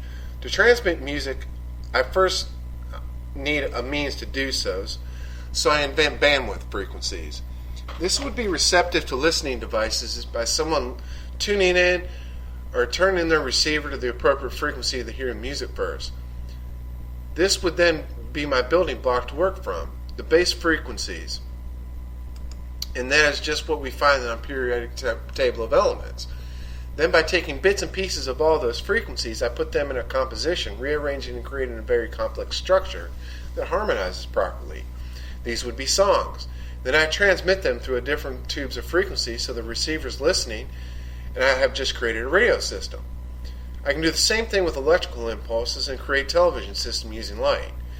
What I'm doing here is manipulating waves to create. I'm using energy. Remember, a wave is energy that is propelling forward through a series of oscillations, rising and falling, spiraling actually, carrying onward until acted on by another wave. It would appear the wave is self-sustaining, however this isn't the case. Something is giving it life, and this something is the source for a ton of speculation I will get into. You've heard it said use the force, surely, and it refers to this unseen element that exists all throughout everything, which all things draw from, to appear to be alive or have separate existence, individuality. A good example here would be dew on the grass or the raindrops falling from the sky. Another would be the bacteria in your body it produces for the benefits for a healthy function. These particles of matter seem to spring to life all of their own, do they not? Yet they are really just a byproduct of the macrocosm they live in. They rise up out of it, have a separate function, then fall back into it to be used yet again. Nothing wasted, and always there in a sense. Within the universe, this happens because of a grand vibration that is always ringing at all times throughout all things. This is a result of a spoken word that created all things and is a blueprint for all things to come. Science refers to this as a Big Bang, but then defines it completely different. God spoke one master key that gave life to all lesser keys from it, and also gave us self-propagation within the confines of the master key. Some say I am one that agrees that there is something moving faster than the speed of light in the universe that holds everything in shape, and that something is a supersonic sound with speeds we cannot fathom. In space, when there's little resistance, it makes things spin, move, come together, and have form for infinity, including our body. The thing that keeps this all distinct and separate is that divine thought in the here and now, God's will. Whether or not you believe God is all alone, or he has a wife and they made a child by a vow, or God is dual, it makes no difference. Your personal beliefs about this. A being so complex to hold all this together with just will or thought, in my humblest opinion, is absolutely beyond human understanding or matters of labeling. We are left with only an esoteric form of description, or at least I am. Now let's enter in soul to this. Some believe God wanted to come here and experience this creation using us. And some believe God does it by proxy using higher beings, and it trickles down like a corporation. Regardless of how one sees it, soul comes from the Creator and is a very special part of this universe. One could say distinctly separate, and I'm inclined to agree. I do believe we share energy with everything around us. As they say, you are part of stardust and made up of elements from the stars, which is true. So your energy is partly made up of the same. Yet ascension is about spirit. We are indeed under the influence of the universe and matter all around us. like one would be under the influence of alcoholic spirits, yet in overall context, matter is itself a wave of energy. It has form because of will, and it's not from us, and logically it can't be from anything within the universe, as it wasn't created in and of itself. Read up on string theory maybe if you'd like. It is within humans we find something called free will, and creative process of the heart to express itself outside and make real the things we imagine. We even do this to our own bodies, and it's very unique in respects to all other forms of life. So when someone says we're all one with the cosmos, they are right, but only in part. Mankind has a spirit, a will all of its own, that is actually limited only by the confines of the law of the universe until they are overcome by that will. Because we have a reflection of the Creator, we are created in the image of God. With spirit and the more we are aware of this within ourselves and in alignment with our destiny, the higher our true vibration becomes. This is not at all, hey, come watch me perform miracles, or look what I can do, but rather the opposite, because you understand it's a gift and not really all of you at all. Some see it as their highest self interfacing into this world. It really doesn't matter as long as the heart is humble and sincere. They are on the way because they realize they are already there. Again, it is the ego that gets in the way here. The hydra that just doesn't quit, always wanting to stay rooted in the base elements. Obviously, this is for survival and not in and of itself, as I stated earlier, a wrong thing. What all is happening is all towards the highest good. The lesson is to get in line with the overall plan, that we are extensions of something much more divine than natural laws, and while we live under those laws, they are not the overall priority. Rather, connecting with the light from outside and hearing that sound brings the ego under check, and listening to our surroundings, watching for feedback. This is why it's not always so good to be surrounded by like-minded and exact vibrational people for me. It not only caters to my own ego, but it limits my chances for honest appraisal of my current well-being. Let me clarify what I mean by this. I'm not talking about vocal feedback. If someone is happy with everything I do, I don't know about you, but I get a little uncomfortable. As much so as one does nothing but complain. It's just not realistic. If I find myself in a situation that doesn't seem to gel, I have to go into a meditative place from my last chapter in my mind to become aware. I have to connect to source. If I fail to do this, my ego and pride may kick in, and I see through foggy glasses, and my humility will go out the window. Natural response is I go either low or high, but never even keel. By slowing down and not reacting, I can respond instead to the energy around me. Maybe I'm around someone who is sucking energy, and I need to draw in mine. Wrap my aura like a shield, as in the meditation we talked about. Or I may be encountering someone who needs light, and I can quickly pull down from above me and emit it out into that place I'm at. Or maybe I've outgrown or learned the lesson from the current situation and just need to move on to observe or possibly remove myself from it. Maybe it's just time to move on. Times of conflict and pain is usually when we grow the most by getting through them in a proper way, responding to the flow and accepting the situation. Even when there's nothing we can do about it, but go through it and do nothing but learn how to go do that without becoming paralyzed with fear. We grow. We have a new experience all our own. See, fear is the biggest reason I've found for my own distorted beliefs and practices spiritually. Often I have been afraid I will be contaminated if I had like-minded people around me who were like me. Didn't want to do the right thing, have people around me who didn't, afraid I wouldn't do the right thing, surround myself with people I thought who were doing right. Little did I know how connected we really all are, regardless of whether or not I was around someone. I was being affected by a global consciousness I was afraid to be a part of because I would be contaminated. How's that for a definition of delusional? When you practice meditation, try and see yourself pulling down that light, and after wrapping it around in and around you, send it out in all directions like a candle. See it go out in a wave in all directions, far out into the universe. And see it in your mind go through people, melting their worries and ills away. Envision someone right across from you that you may know and transmit that light to them, and even talk to them as if they were there. This not only raises your vibration and awareness, but makes you useful in future situations where you could often have fled or have been passive. build your confidence and security with your higher self and whatever hierarchy you have up to God, ultimately building a relationship with the Creator, from where all spirit comes from. You begin to see yourself more through God's eyes than the filter of the world and your own ego. You become enlightened. Hopefully after doing this, you will increase your ears to the sound. For me, it's the stars ringing, the music of the spheres, as I call it. Like I eat food for my body, I attune my soul to work also in this realm of concentrating on the humming. It too raises my vibration, and sometimes I can taste and smell it. Like an instrument in a band, I have to tune up and do my part to practice so that I may be useful in all areas. As I get more in tune with this ringing, I begin to see it in all forms of life, and I begin to have a respect for all things. It all belongs to God, and I'm only being allowed to interact with things. I don't need to join any societies or endorse anything. I begin to do my part and start paying attention to my responses, and what someone else does or doesn't do no longer stresses me out as much. I firmly believe others are affected just as a wall of the same instrument resonates as you play a single one, each string on each guitar responding. So somewhere someone is responding to all I do, and what I do to me, I do to you. What you are doing to me starts to become less important over time. They say there was a time man could levitate and move great blocks of stone using sound vibration. I go so far as to say all you needed was two people with high enough vibration to accomplish this task. Maybe one on each side holding out each other's arms or something. Maybe I have a mind for fantasy, but I have been very successful in moving people through music, which is indeed not only vibration, but it resonates others' vibration.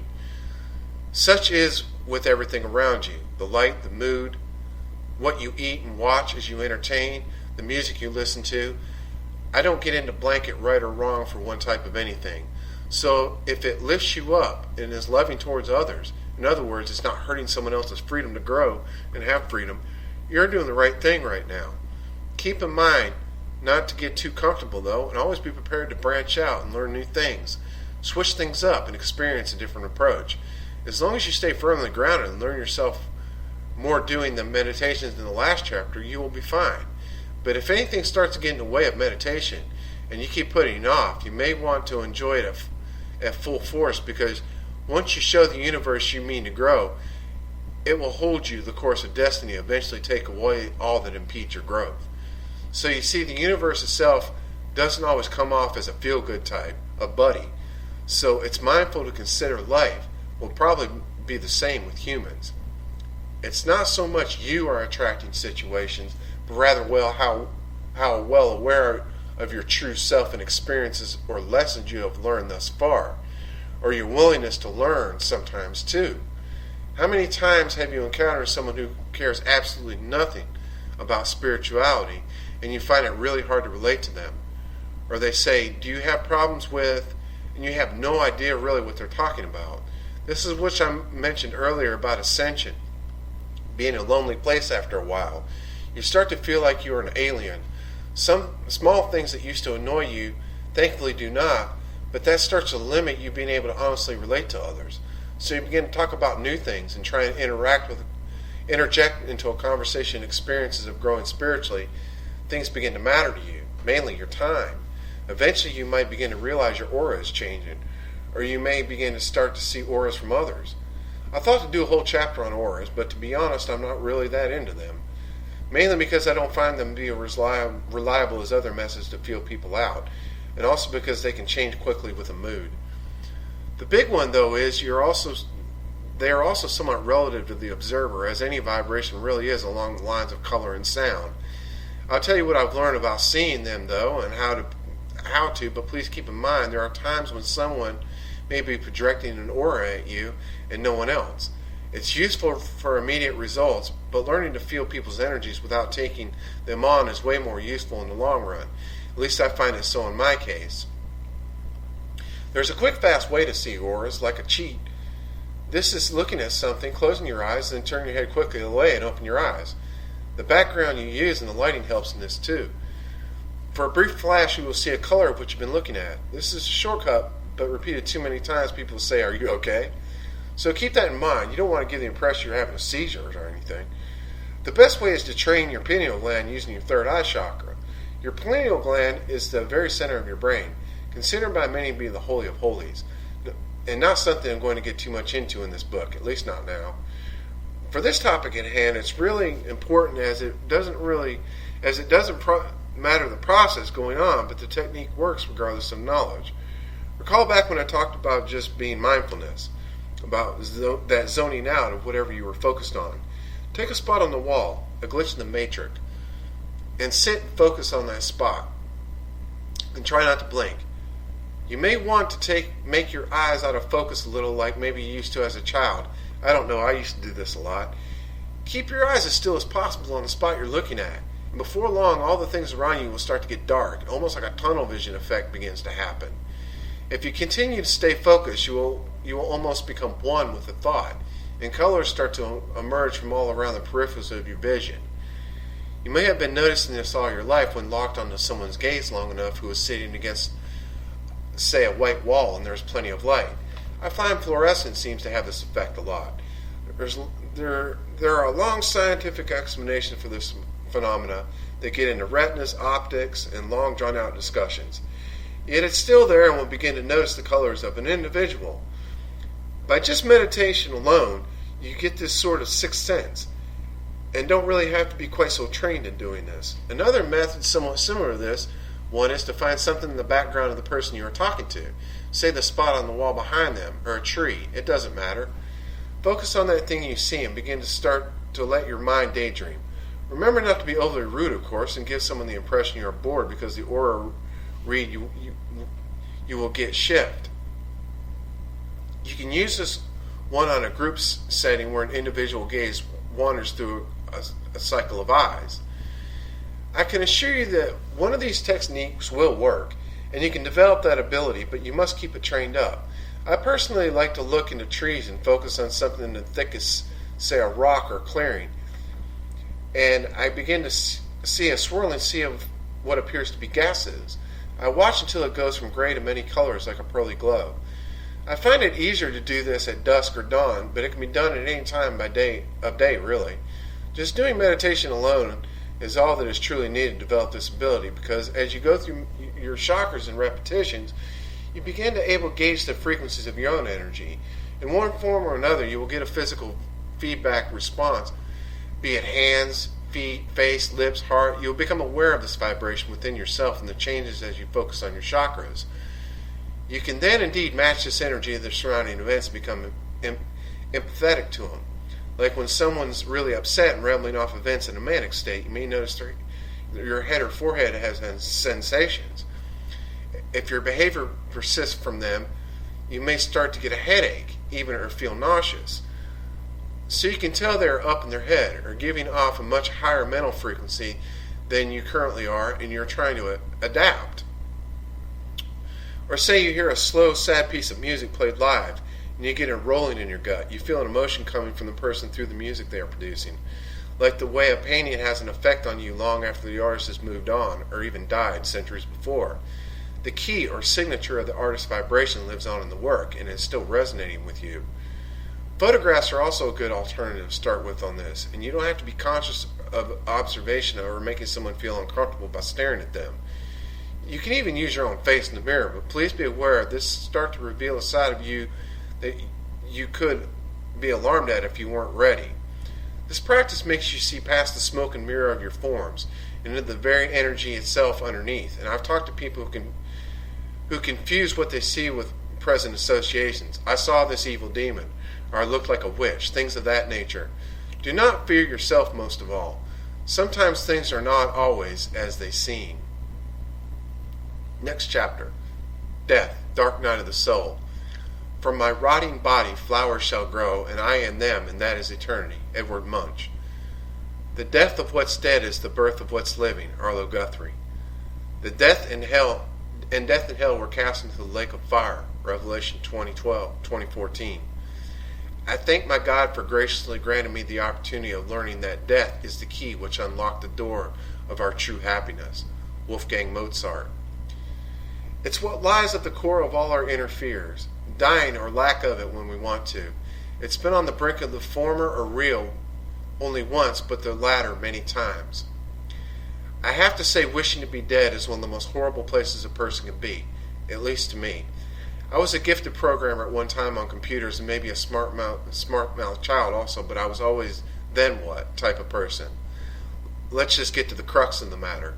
If we don't do this or that happens, okay, then what? I watched so many scramble and spin around a web of worry that really boiled down to we're all going to die, or we're all going to wish we were. Both resonated ego to me. Still, the latter seems to really be the heart of so much fear, even to a dead man. What name will you leave behind in your legacy to your children? What will they say on your tombstone? Things to that effect. Underlying all this is really a lack of control. What seems to make people the most successful in life and gives them the drive to get on top, in the end, appears to be the biggest hindrance to spiritual evolution. Granted, this is coming from someone who did not keep their feet planted on the ground, I do admit. There was always a quote from Solomon that stuck out to me that I will share. And whatsoever my eyes desired, I kept not from them. I withheld not my heart from any joy. My heart rejoiced in all my labor, and this was my reward for all my labor. In many aspects, this was true for me, and I would watch those in my life and through their lives did not agree with this. They had much more success in the world than I. They had savings in the bank, material goods, stable family, stable job, grounded, unlike myself. It wasn't until much later in life that I understand why, yet I look back with no regrets. It was when I was faced myself with the ultimate lack of control that I understand the conservative balance of all things. We are all going to die, but there's no need to rush it. And what will the neighbors think? Well, we can always move if we have to, so that too will pass. I always shied away from dark things. As a child, Halloween wasn't my most favorite time. Subjects of a dark nature interested me, but only for the adrenaline shock effect, the rush. But when I saw the images of the skulls on the alchemist slabs or the bats above the moon lady's head, I looked away. However, like most people, I saw the skull and crossbones on a bottle. I'd always ask, what you got in that bottle there? I've always picked and choose in a good horror movie was. I would pick and choose what if a good horror movie was on, I was there. I was feeding an emotional effect of the fear because my body responded with chemicals and hormones I enjoyed physically. Yet the compounding of them brought me to a place of emotional and physical hangover and exhaustion. I was led on my way to the real thing. When I finally reached that bridge, I found that I could no more have control over it than I did over coming into this world at birth. Just because someone wants to die with all their might and goes to seek it with everything, that does not mean death grants them their desire. I saw the light. I finally understand those small little doses of this truth in so many people's lives I knew were successful was also liberating them. I just happen to be one of those overachievers that needs it concentrated in a large dose. The daily chiseling of humility they were getting by facing that fear, the neighbors are always going to think badly at some point, was doing the very same thing it had given to me. I began to understand why the skulls and skeletons were there in the philosopher's lab, and why an undertaker always seemed so calm. Death no longer held the same sway for me, and somehow was interwoven into the meaning of life.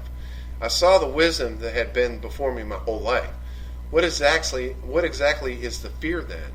Again, I suspect it had something to do with separation. If you've ever had surgery and had that mask put on your face where they were to tell you to start counting, you might have had this horrible sense of terror as your last memory before going into the ether. Or you have ever been at a party and had a little too much to drink in the middle of socializing and realized you were going to be sick. Have you ever fainted or say been in an earthquake? Have you ever had a sensation at one time of your actual soul beginning to leave center and start to get displaced from your physical body? The sense of separation from self, be it mental or spiritual, is terrifying at first. The sense of losing control. Have you ever fallen in love for real? There comes with it a sense of sadness or loss of independence, a feeling of falling into the hands of something much more powerful than you. The transition to this seems to be directly linked to how well you have come to grips with your own ego. Allowed it to run your life and become a behemoth, it can be almost impossible. The scale of this appears to be directly linked to a spiritual awakening of some sort. Those who have dealt with their own ego and humanity allowed spirit to handle it and sort it seem to be able to separate easier. dying people are this way too. I've had to deal with a lot of death, some very close personal friends over the years. My grandmother was also a geriatric nurse, and as a child I would listen in fascination to her accounts of people dying. She always said people went differently. Some would go with ease and smile, while others would be terrified, and their monitors would beep and light up until they expired. Of course, as a child I thought this was a nice story, but had no current life experience to match it, so it was her story. Time proved Grandma correct in my eyes, as I have seen and heard of the very same thing, even from people who thought they knew God, only to find they were misled, I being one of them.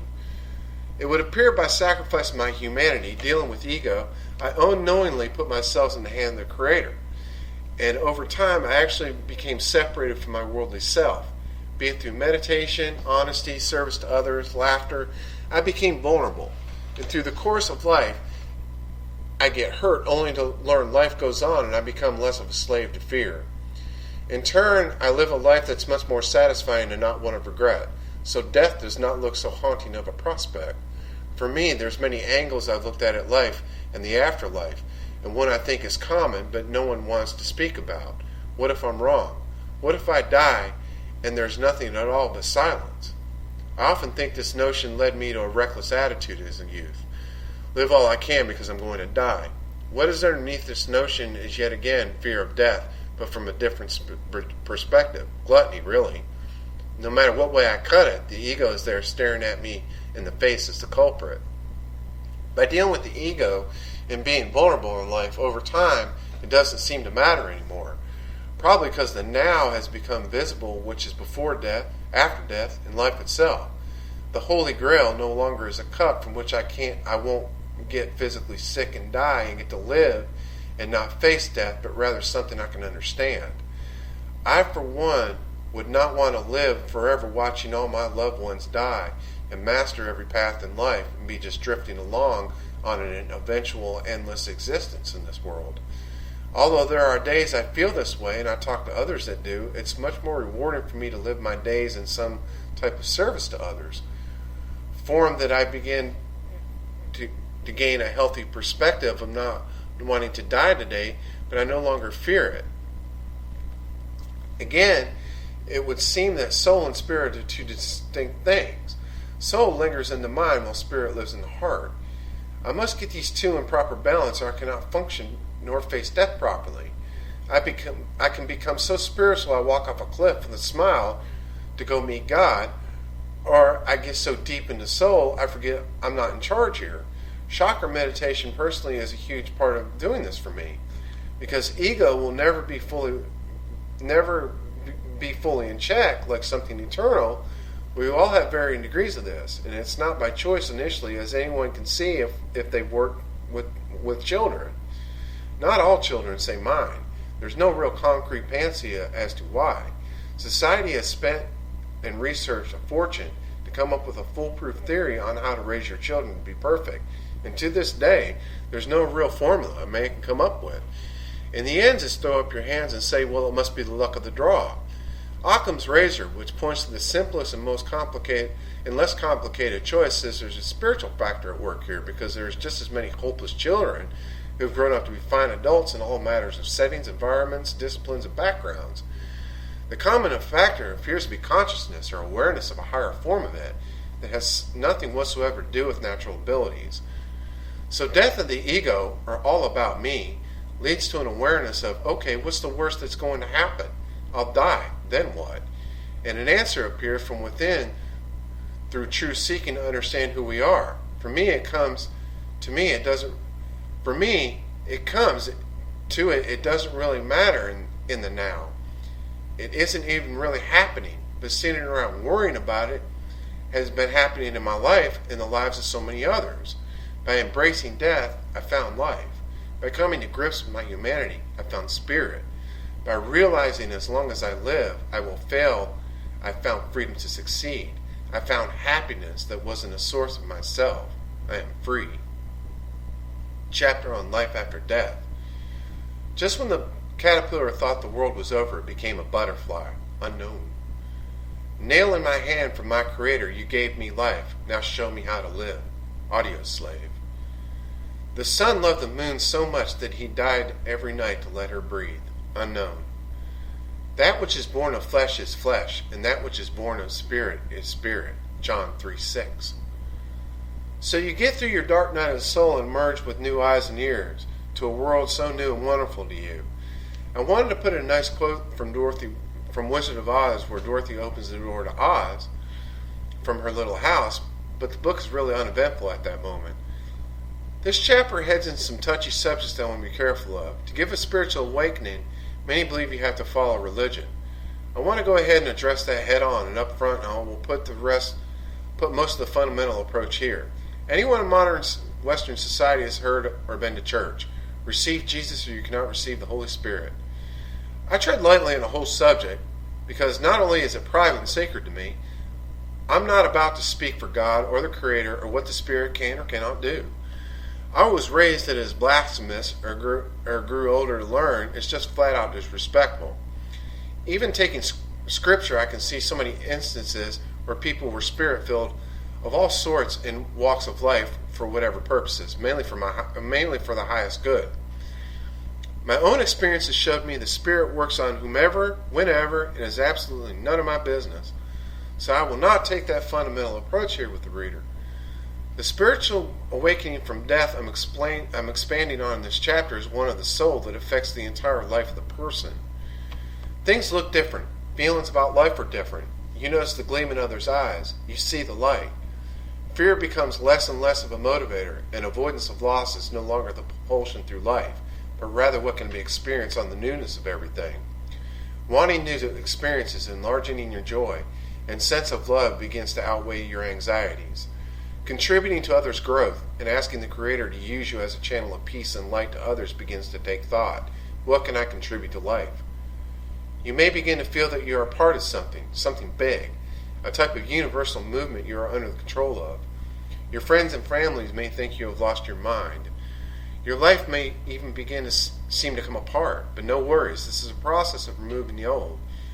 You didn't get to the stage to want to reach out for more spirituality, or in some cases desperation to find it, because your life was in complete line with your future growth. It never is. As life changes, as do we. What gets us to a point may be none other than that, something to get us to a point. In my case, and in so many others, when we truly seek a higher spiritual perspective on life, we begin to awaken. Things seem to disappear from our lives. I'm talking a sincere effort here from the inside, not an outside ego-based event like look at my enlightenment. True growth has been almost transparent to me, and I'm the last one to notice I've gotten anywhere. And sadly, I'm the last to realize I'm failing to learn the lesson to move on. Although it gets better for me, it's important to stay in tune with the surroundings and to not overlook messages and hints from others around me and events that something is trying to get my attention. If someone is getting on my nerves and I suddenly realize what they need to do, I can usually stop right there and apply it to me. It really wasn't about them and what they were doing, what really wasn't about me. You begin to transcend duality and see the middle ground emerge. When faced with two options, a third starts to become clearer. Should I turn left or right? After wearing the road out both ways, I begin to ask, what about just going forward? When faced with choices, I can sit back and sometimes just do nothing and let things work themselves out. This is not my nature at all. I want to fix things and tinker things to work and end up, for the most part, frustrated and a slave to my own efforts, once again, my own ego. This is to teach and remind me in all humility I am still a work in progress, and I never graduate from this as long as I am still breathing into this form. So I avoid getting into any full ascension talks, as they really are all about ego. A hard truth I find often avoided is no one of us can reach it and still be able to fully communicate. The whole life is a journey to be embraced. The awakening process is just that, a beautiful process. Metamorphosis will not fully happen in a short time, as a caterpillar to a butterfly or a tadpole to a frog takes time. The stages of each are unique and purposeful. I myself am not the same person I was when I started this book. Currently, I'm going through an accelerated spiritual growth period that may have just something to do with writing this, or the time I'm currently writing it. It's late summer 2015, and there are many events in the world, as there always are, but these events are compounded as my own growth. September always seems to bring this about every year, but every so often one year is more so than others. Afterwards, things will settle and the process will once again start over on what is left to be shaped in the global consciousness. The revelation of all this will eventually come if one does not cease their efforts to attain it. Love is more priceless than anything in the universe. To me, it is God. Christ said, "Seek and you will find. Knock and the door will be open." He is not talking about money to pay your bills, but rather a peace and serenity that whether or not the light bill gets paid, you will be okay. This is not apathy, as it may seem to those who do not understand. As I said earlier, how problems seem to just disappear from your life as you become more spiritually aware. Blessings seem to also not come in the form we've been taught either, but things money cannot buy, and with them our needs seem to get met. I gave you the hint people may think you've lost your mind, and may even deter you, but I assure you, if you continue on the path towards awakening, you may wake up and find those people no longer bother you. They may also move on to themselves, or better yet, you may inspire them to seek. An honorary part of spirituality is to affect others around you. That's the life part of this chapter, to become others' life that you have been freely given. You yourself cannot do this any more than you could for others yourself. If you want others to find their higher selves, you must show them yours. As fears melt away, you emerge as the loving person you were meant to be, especially when you overcome the fear of death. A freedom that cannot be compared to exists within, and you want to share it, but how? Having gone through the process yourself, you become aware of your inability to give that. I truly believe, as I've stated, I can only help to awaken others by furthering my awakening in a type of quantum singularity that cascades over to others in a vibration, to inspire others to greatness, not the type of greatness the world throws accolades on us, but towards a higher ground inside. I want to share a quote I saw in a documentary, and it's around in many forms. There are innumerable sentient beings in the universe. I vow to help them all awaken. My perfections are inexhaustible. I vow to overcome them all. The Dharma is unknowable. I vow to know it. The way of awakening is unattainable. I vow to attain it. I found this to be highly inspiring because the nature from which this saying is coming from is service to all. Love and peace to all. This is not common to my nature run by pride, so I must be taught this. Connection to God through meditation keeps me aware of the source from which I can get the inspiration to do this. Inspiration, though, is not always a feeling or a drive as my body gets tired, yet it's something latent in me that can be put on a back burner and still go forward. Having my emotions align with my desires and God's will is an incredible feeling, but not always realistic. At times I just have to go through the motions of spirituality and wait until the flow returns. Keep in mind the vibration is always there, and light is always there to be drawn from. It's our conscious that must be sleeping for a bit, but if we carry on, it returns in due time. My experience with this is my health begins to improve. I age, and whatever will be my cause for departure from this life is still coming. But my overall well-being is improved, and hope it will continue to do so. I do not know the answers for DNA mutations or changing of past debilitating problems for people, but as I've stated, this cannot hurt the chances. You will begin to see how chakras and foods line up. Your breathing may improve, and you decide to stop smoking or avoid smoke-filled rooms. I notice the desire to care for myself more than I ever have, as my desire to continue on is no longer based on my immediate gratifications, but rather what I can contribute and allow myself to be used as a channel of love, light, and harmony to others in the situations around me. Chapter on duality. Would you tell me, please, which way I ought to go from here? That depends a good deal on where you want to go, said the cat. I don't much care where, said Alice. Then it doesn't matter which way you go, said the cat. Alice's Adventures in Wonderland. Let me reestablish I'm no credited philosopher, psychologist, scientist, or clergyman, so I take words or ideas you already know and fit them into non-established mindsets.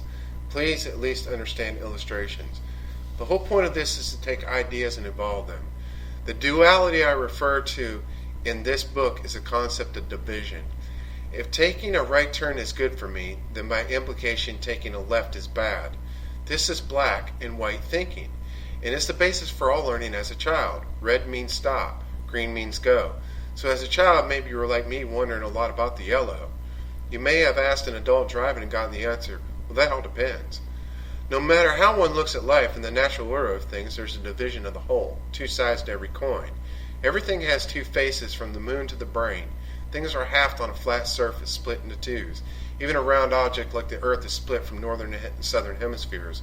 Atoms themselves are also split, as there are the subatomic particles inside them.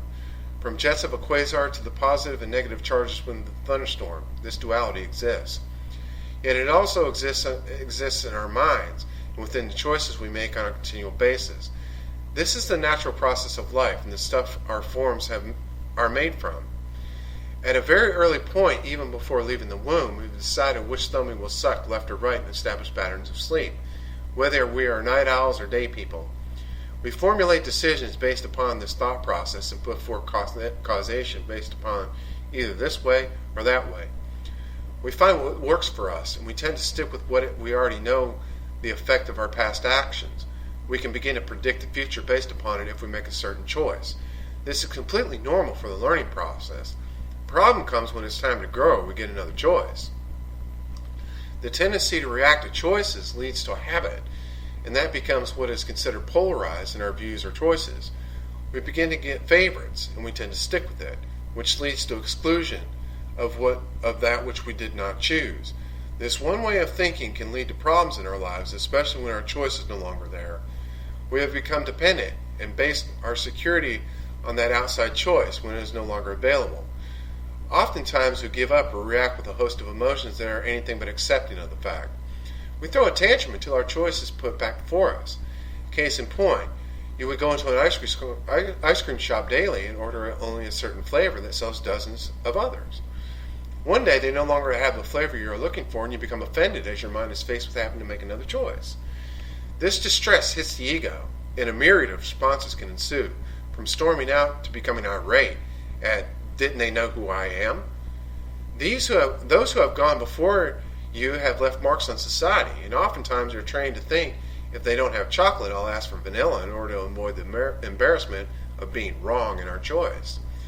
These polarized views can become dangerously unhealthy when taken to the extreme, and lead to a host of phobias and fears, all based around the ego.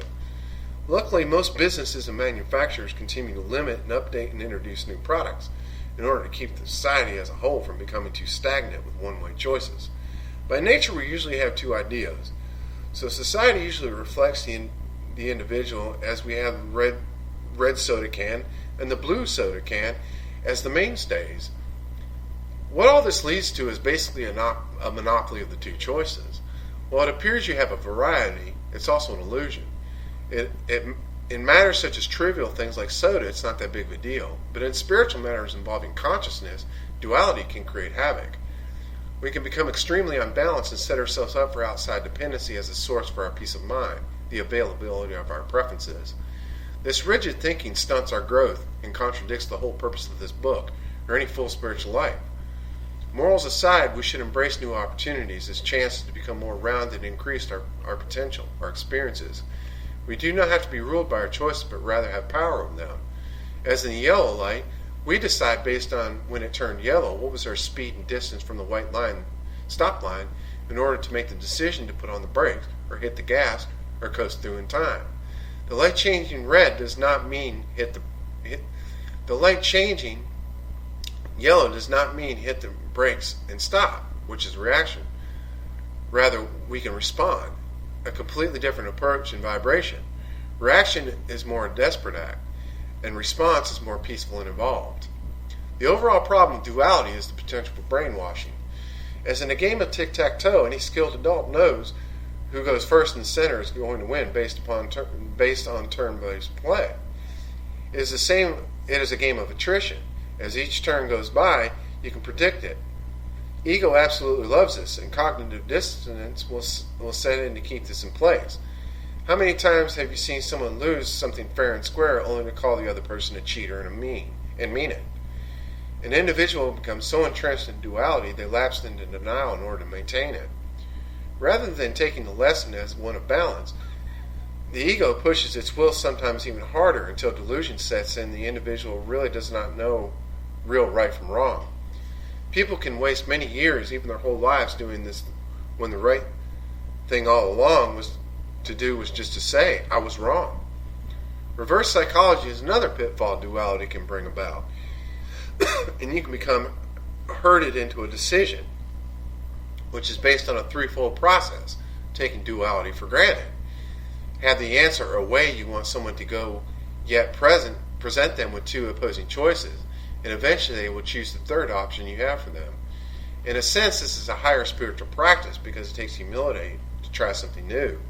Oftentimes, why most people will vote for the third party, but yet some do, and it opens the door for progressive change. For anyone interested further in this, you can research thesis, antithesis, synthesis, or order out of chaos. This same concept can be expressed spiritually in the dual nature aspect of the Creator. Whether you believe it was good versus evil, or there's two sides to one, there's a balance among things from our human perspective. We go through times of elation and loss, and there's fires in the forest that one day bring stronger life from the ground. A process of breaking down and building up like the waves of a graph of highs to lows. I know in my life I blame the lows and highs on my own actions at times, forgetting to remember it's all a process towards a fuller soul. Also a chance to reach out for humility and to remember not to be too hard on myself, nor to be too cocky when things are going good. All is time for lessons, and the real point of both times is to be being about the neutral idea of peace and joy, where the middle blends with the image of God, all are destined to obtain.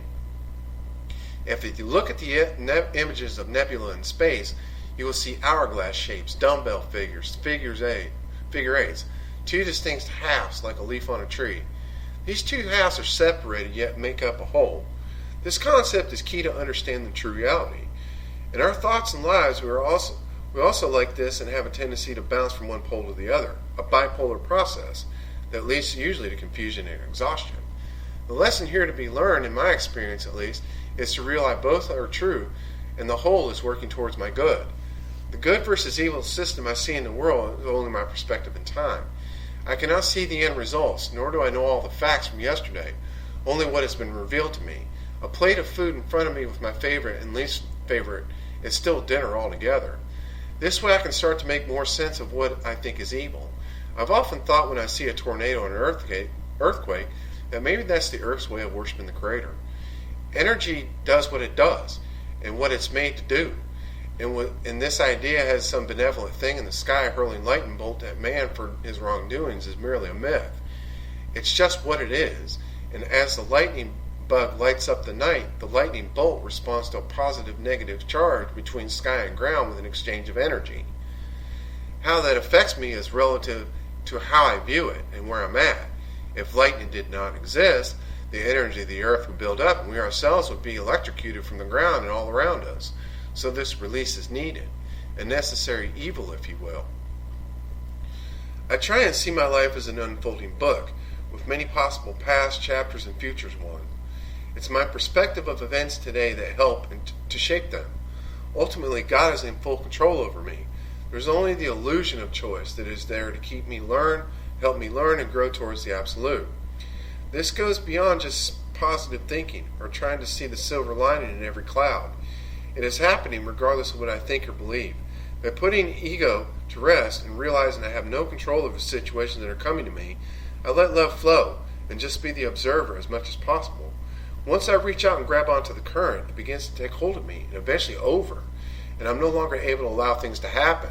This is daily. I have not found a one-time answer to this solution, or for all time, nor would I want to in life. Within us all lies a sense of father and mother, even if it had not been either, and it shapes us, even if we had neither, and it shapes us into a separate being. The feminine and masculine qualities that make up the whole. Without them, we would be islands or machines incapable of function with others. These forces are always at work in us. Some would say the angels on the shoulders or the yin and yang. It doesn't matter what allegory you attribute it to.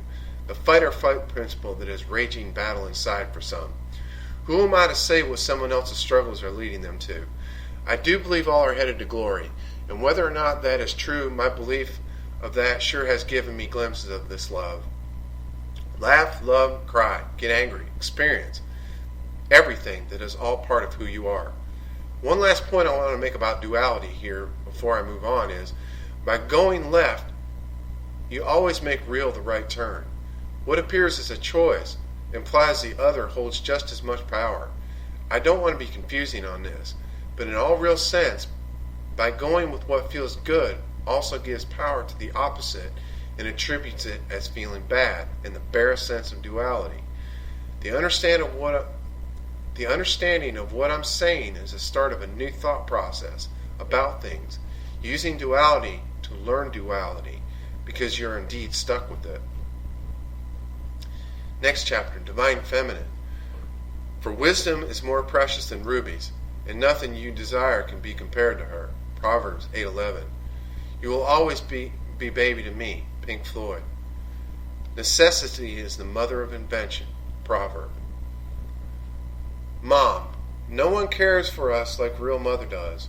She stays up all night fretting and worried about her children, even if they are calm and asleep in their beds. Even if someone was raised an orphan, that tender spirit from a female is alluring and seems to reach into our psyche and heart and flip a switch, an archetype that is ingrained to our very substance, much deeper than flesh. Despite gender, we all have this soft side that feels a deep tenderness about something, even if it's just oneself, it is there. This is the nurturing, life-giving force, comforting to one's overall self. Problems arise when we think in terms of duality and begin to polarize this, and all women are divine feminine, and all men are not. So please do not think in terms of gender here. Feminine and divine are not copies of one another in terms. You must add the divine, which is spirit, to the aspect of that motherly side, which is what I have been writing about all along. This is a process of separation of what is useful and what is not in terms of spirituality. A mother can love her son to death, but what I mean by full allowance of anything as any parent can be, we are focusing on the divine feminine here. Emotion, tenderness, feeding, caring, and just knowing what is best for something isn't in the base human desire for survival, unless it's to further their survival of self. Most of the best intentions we try early in life have often at their root self. Through trials of life or wisdom do we learn what is truly best for something. This takes source to teach and reprove our efforts to not spoil our children, to not overfeeding the garden, so that we may watch them bloom. It's from wisdom that we begin to gain wisdom of ourselves, understanding of ourselves, and how we interact with those around us in a balanced sense. But it takes divine guidance that only can be gotten through seeking it. You take the time to care for a baby animal, tend a garden, have a child, watch nature as she goes through her cycles, and see all life upon the planet as her children also. You reach out in your heart to the Creator and ask to be shown the same wisdom in caring for the things in your own life. Develop an intuition based upon wisdom with the help of God. It takes humility, but the honest soul searching in the end can rightly decide what needs to be worked on and what needs to be kept and enhanced. This feminine side of life can be expressed in many ways through Mother Nature to the cycles of the moon. I see Spirit having the same aspect, that mothering, caring hand of God that both nurtures and disciplines, but always in love. Like when another mother puts the cookie jars up where her children cannot reach it before dinner, as I said earlier, going to bed hungry so their family can eat. Whether or not someone sees it as a positive or negative side of the pole, black or white, left or right, it doesn't matter in my own views. I personally think it's exchanged within evenly, and I avoid polarized judgments based on duality of form. Its purpose is to become divine, which takes outside from source all things. So it resides in all things here, as it really also resides within all of us as we seek. A mother can spoil her child just as easily as nurturing them, but rather giving the traits over to God, they become filled with wisdom to just know or be intuitive. Ego is always looking to define things and create boxes to make up flowcharts. There's a positive and negative pole to all matter, but what makes the energy? Positive or negative energy is still energy. The terms positive or negative are really just location or a relative place that infers time, which infers distance and separation, which is duality. Seek the divine, and the energy will be transmuted, no matter what label is put on it for relative teaching or understanding. Next chapter, Divine Masculine.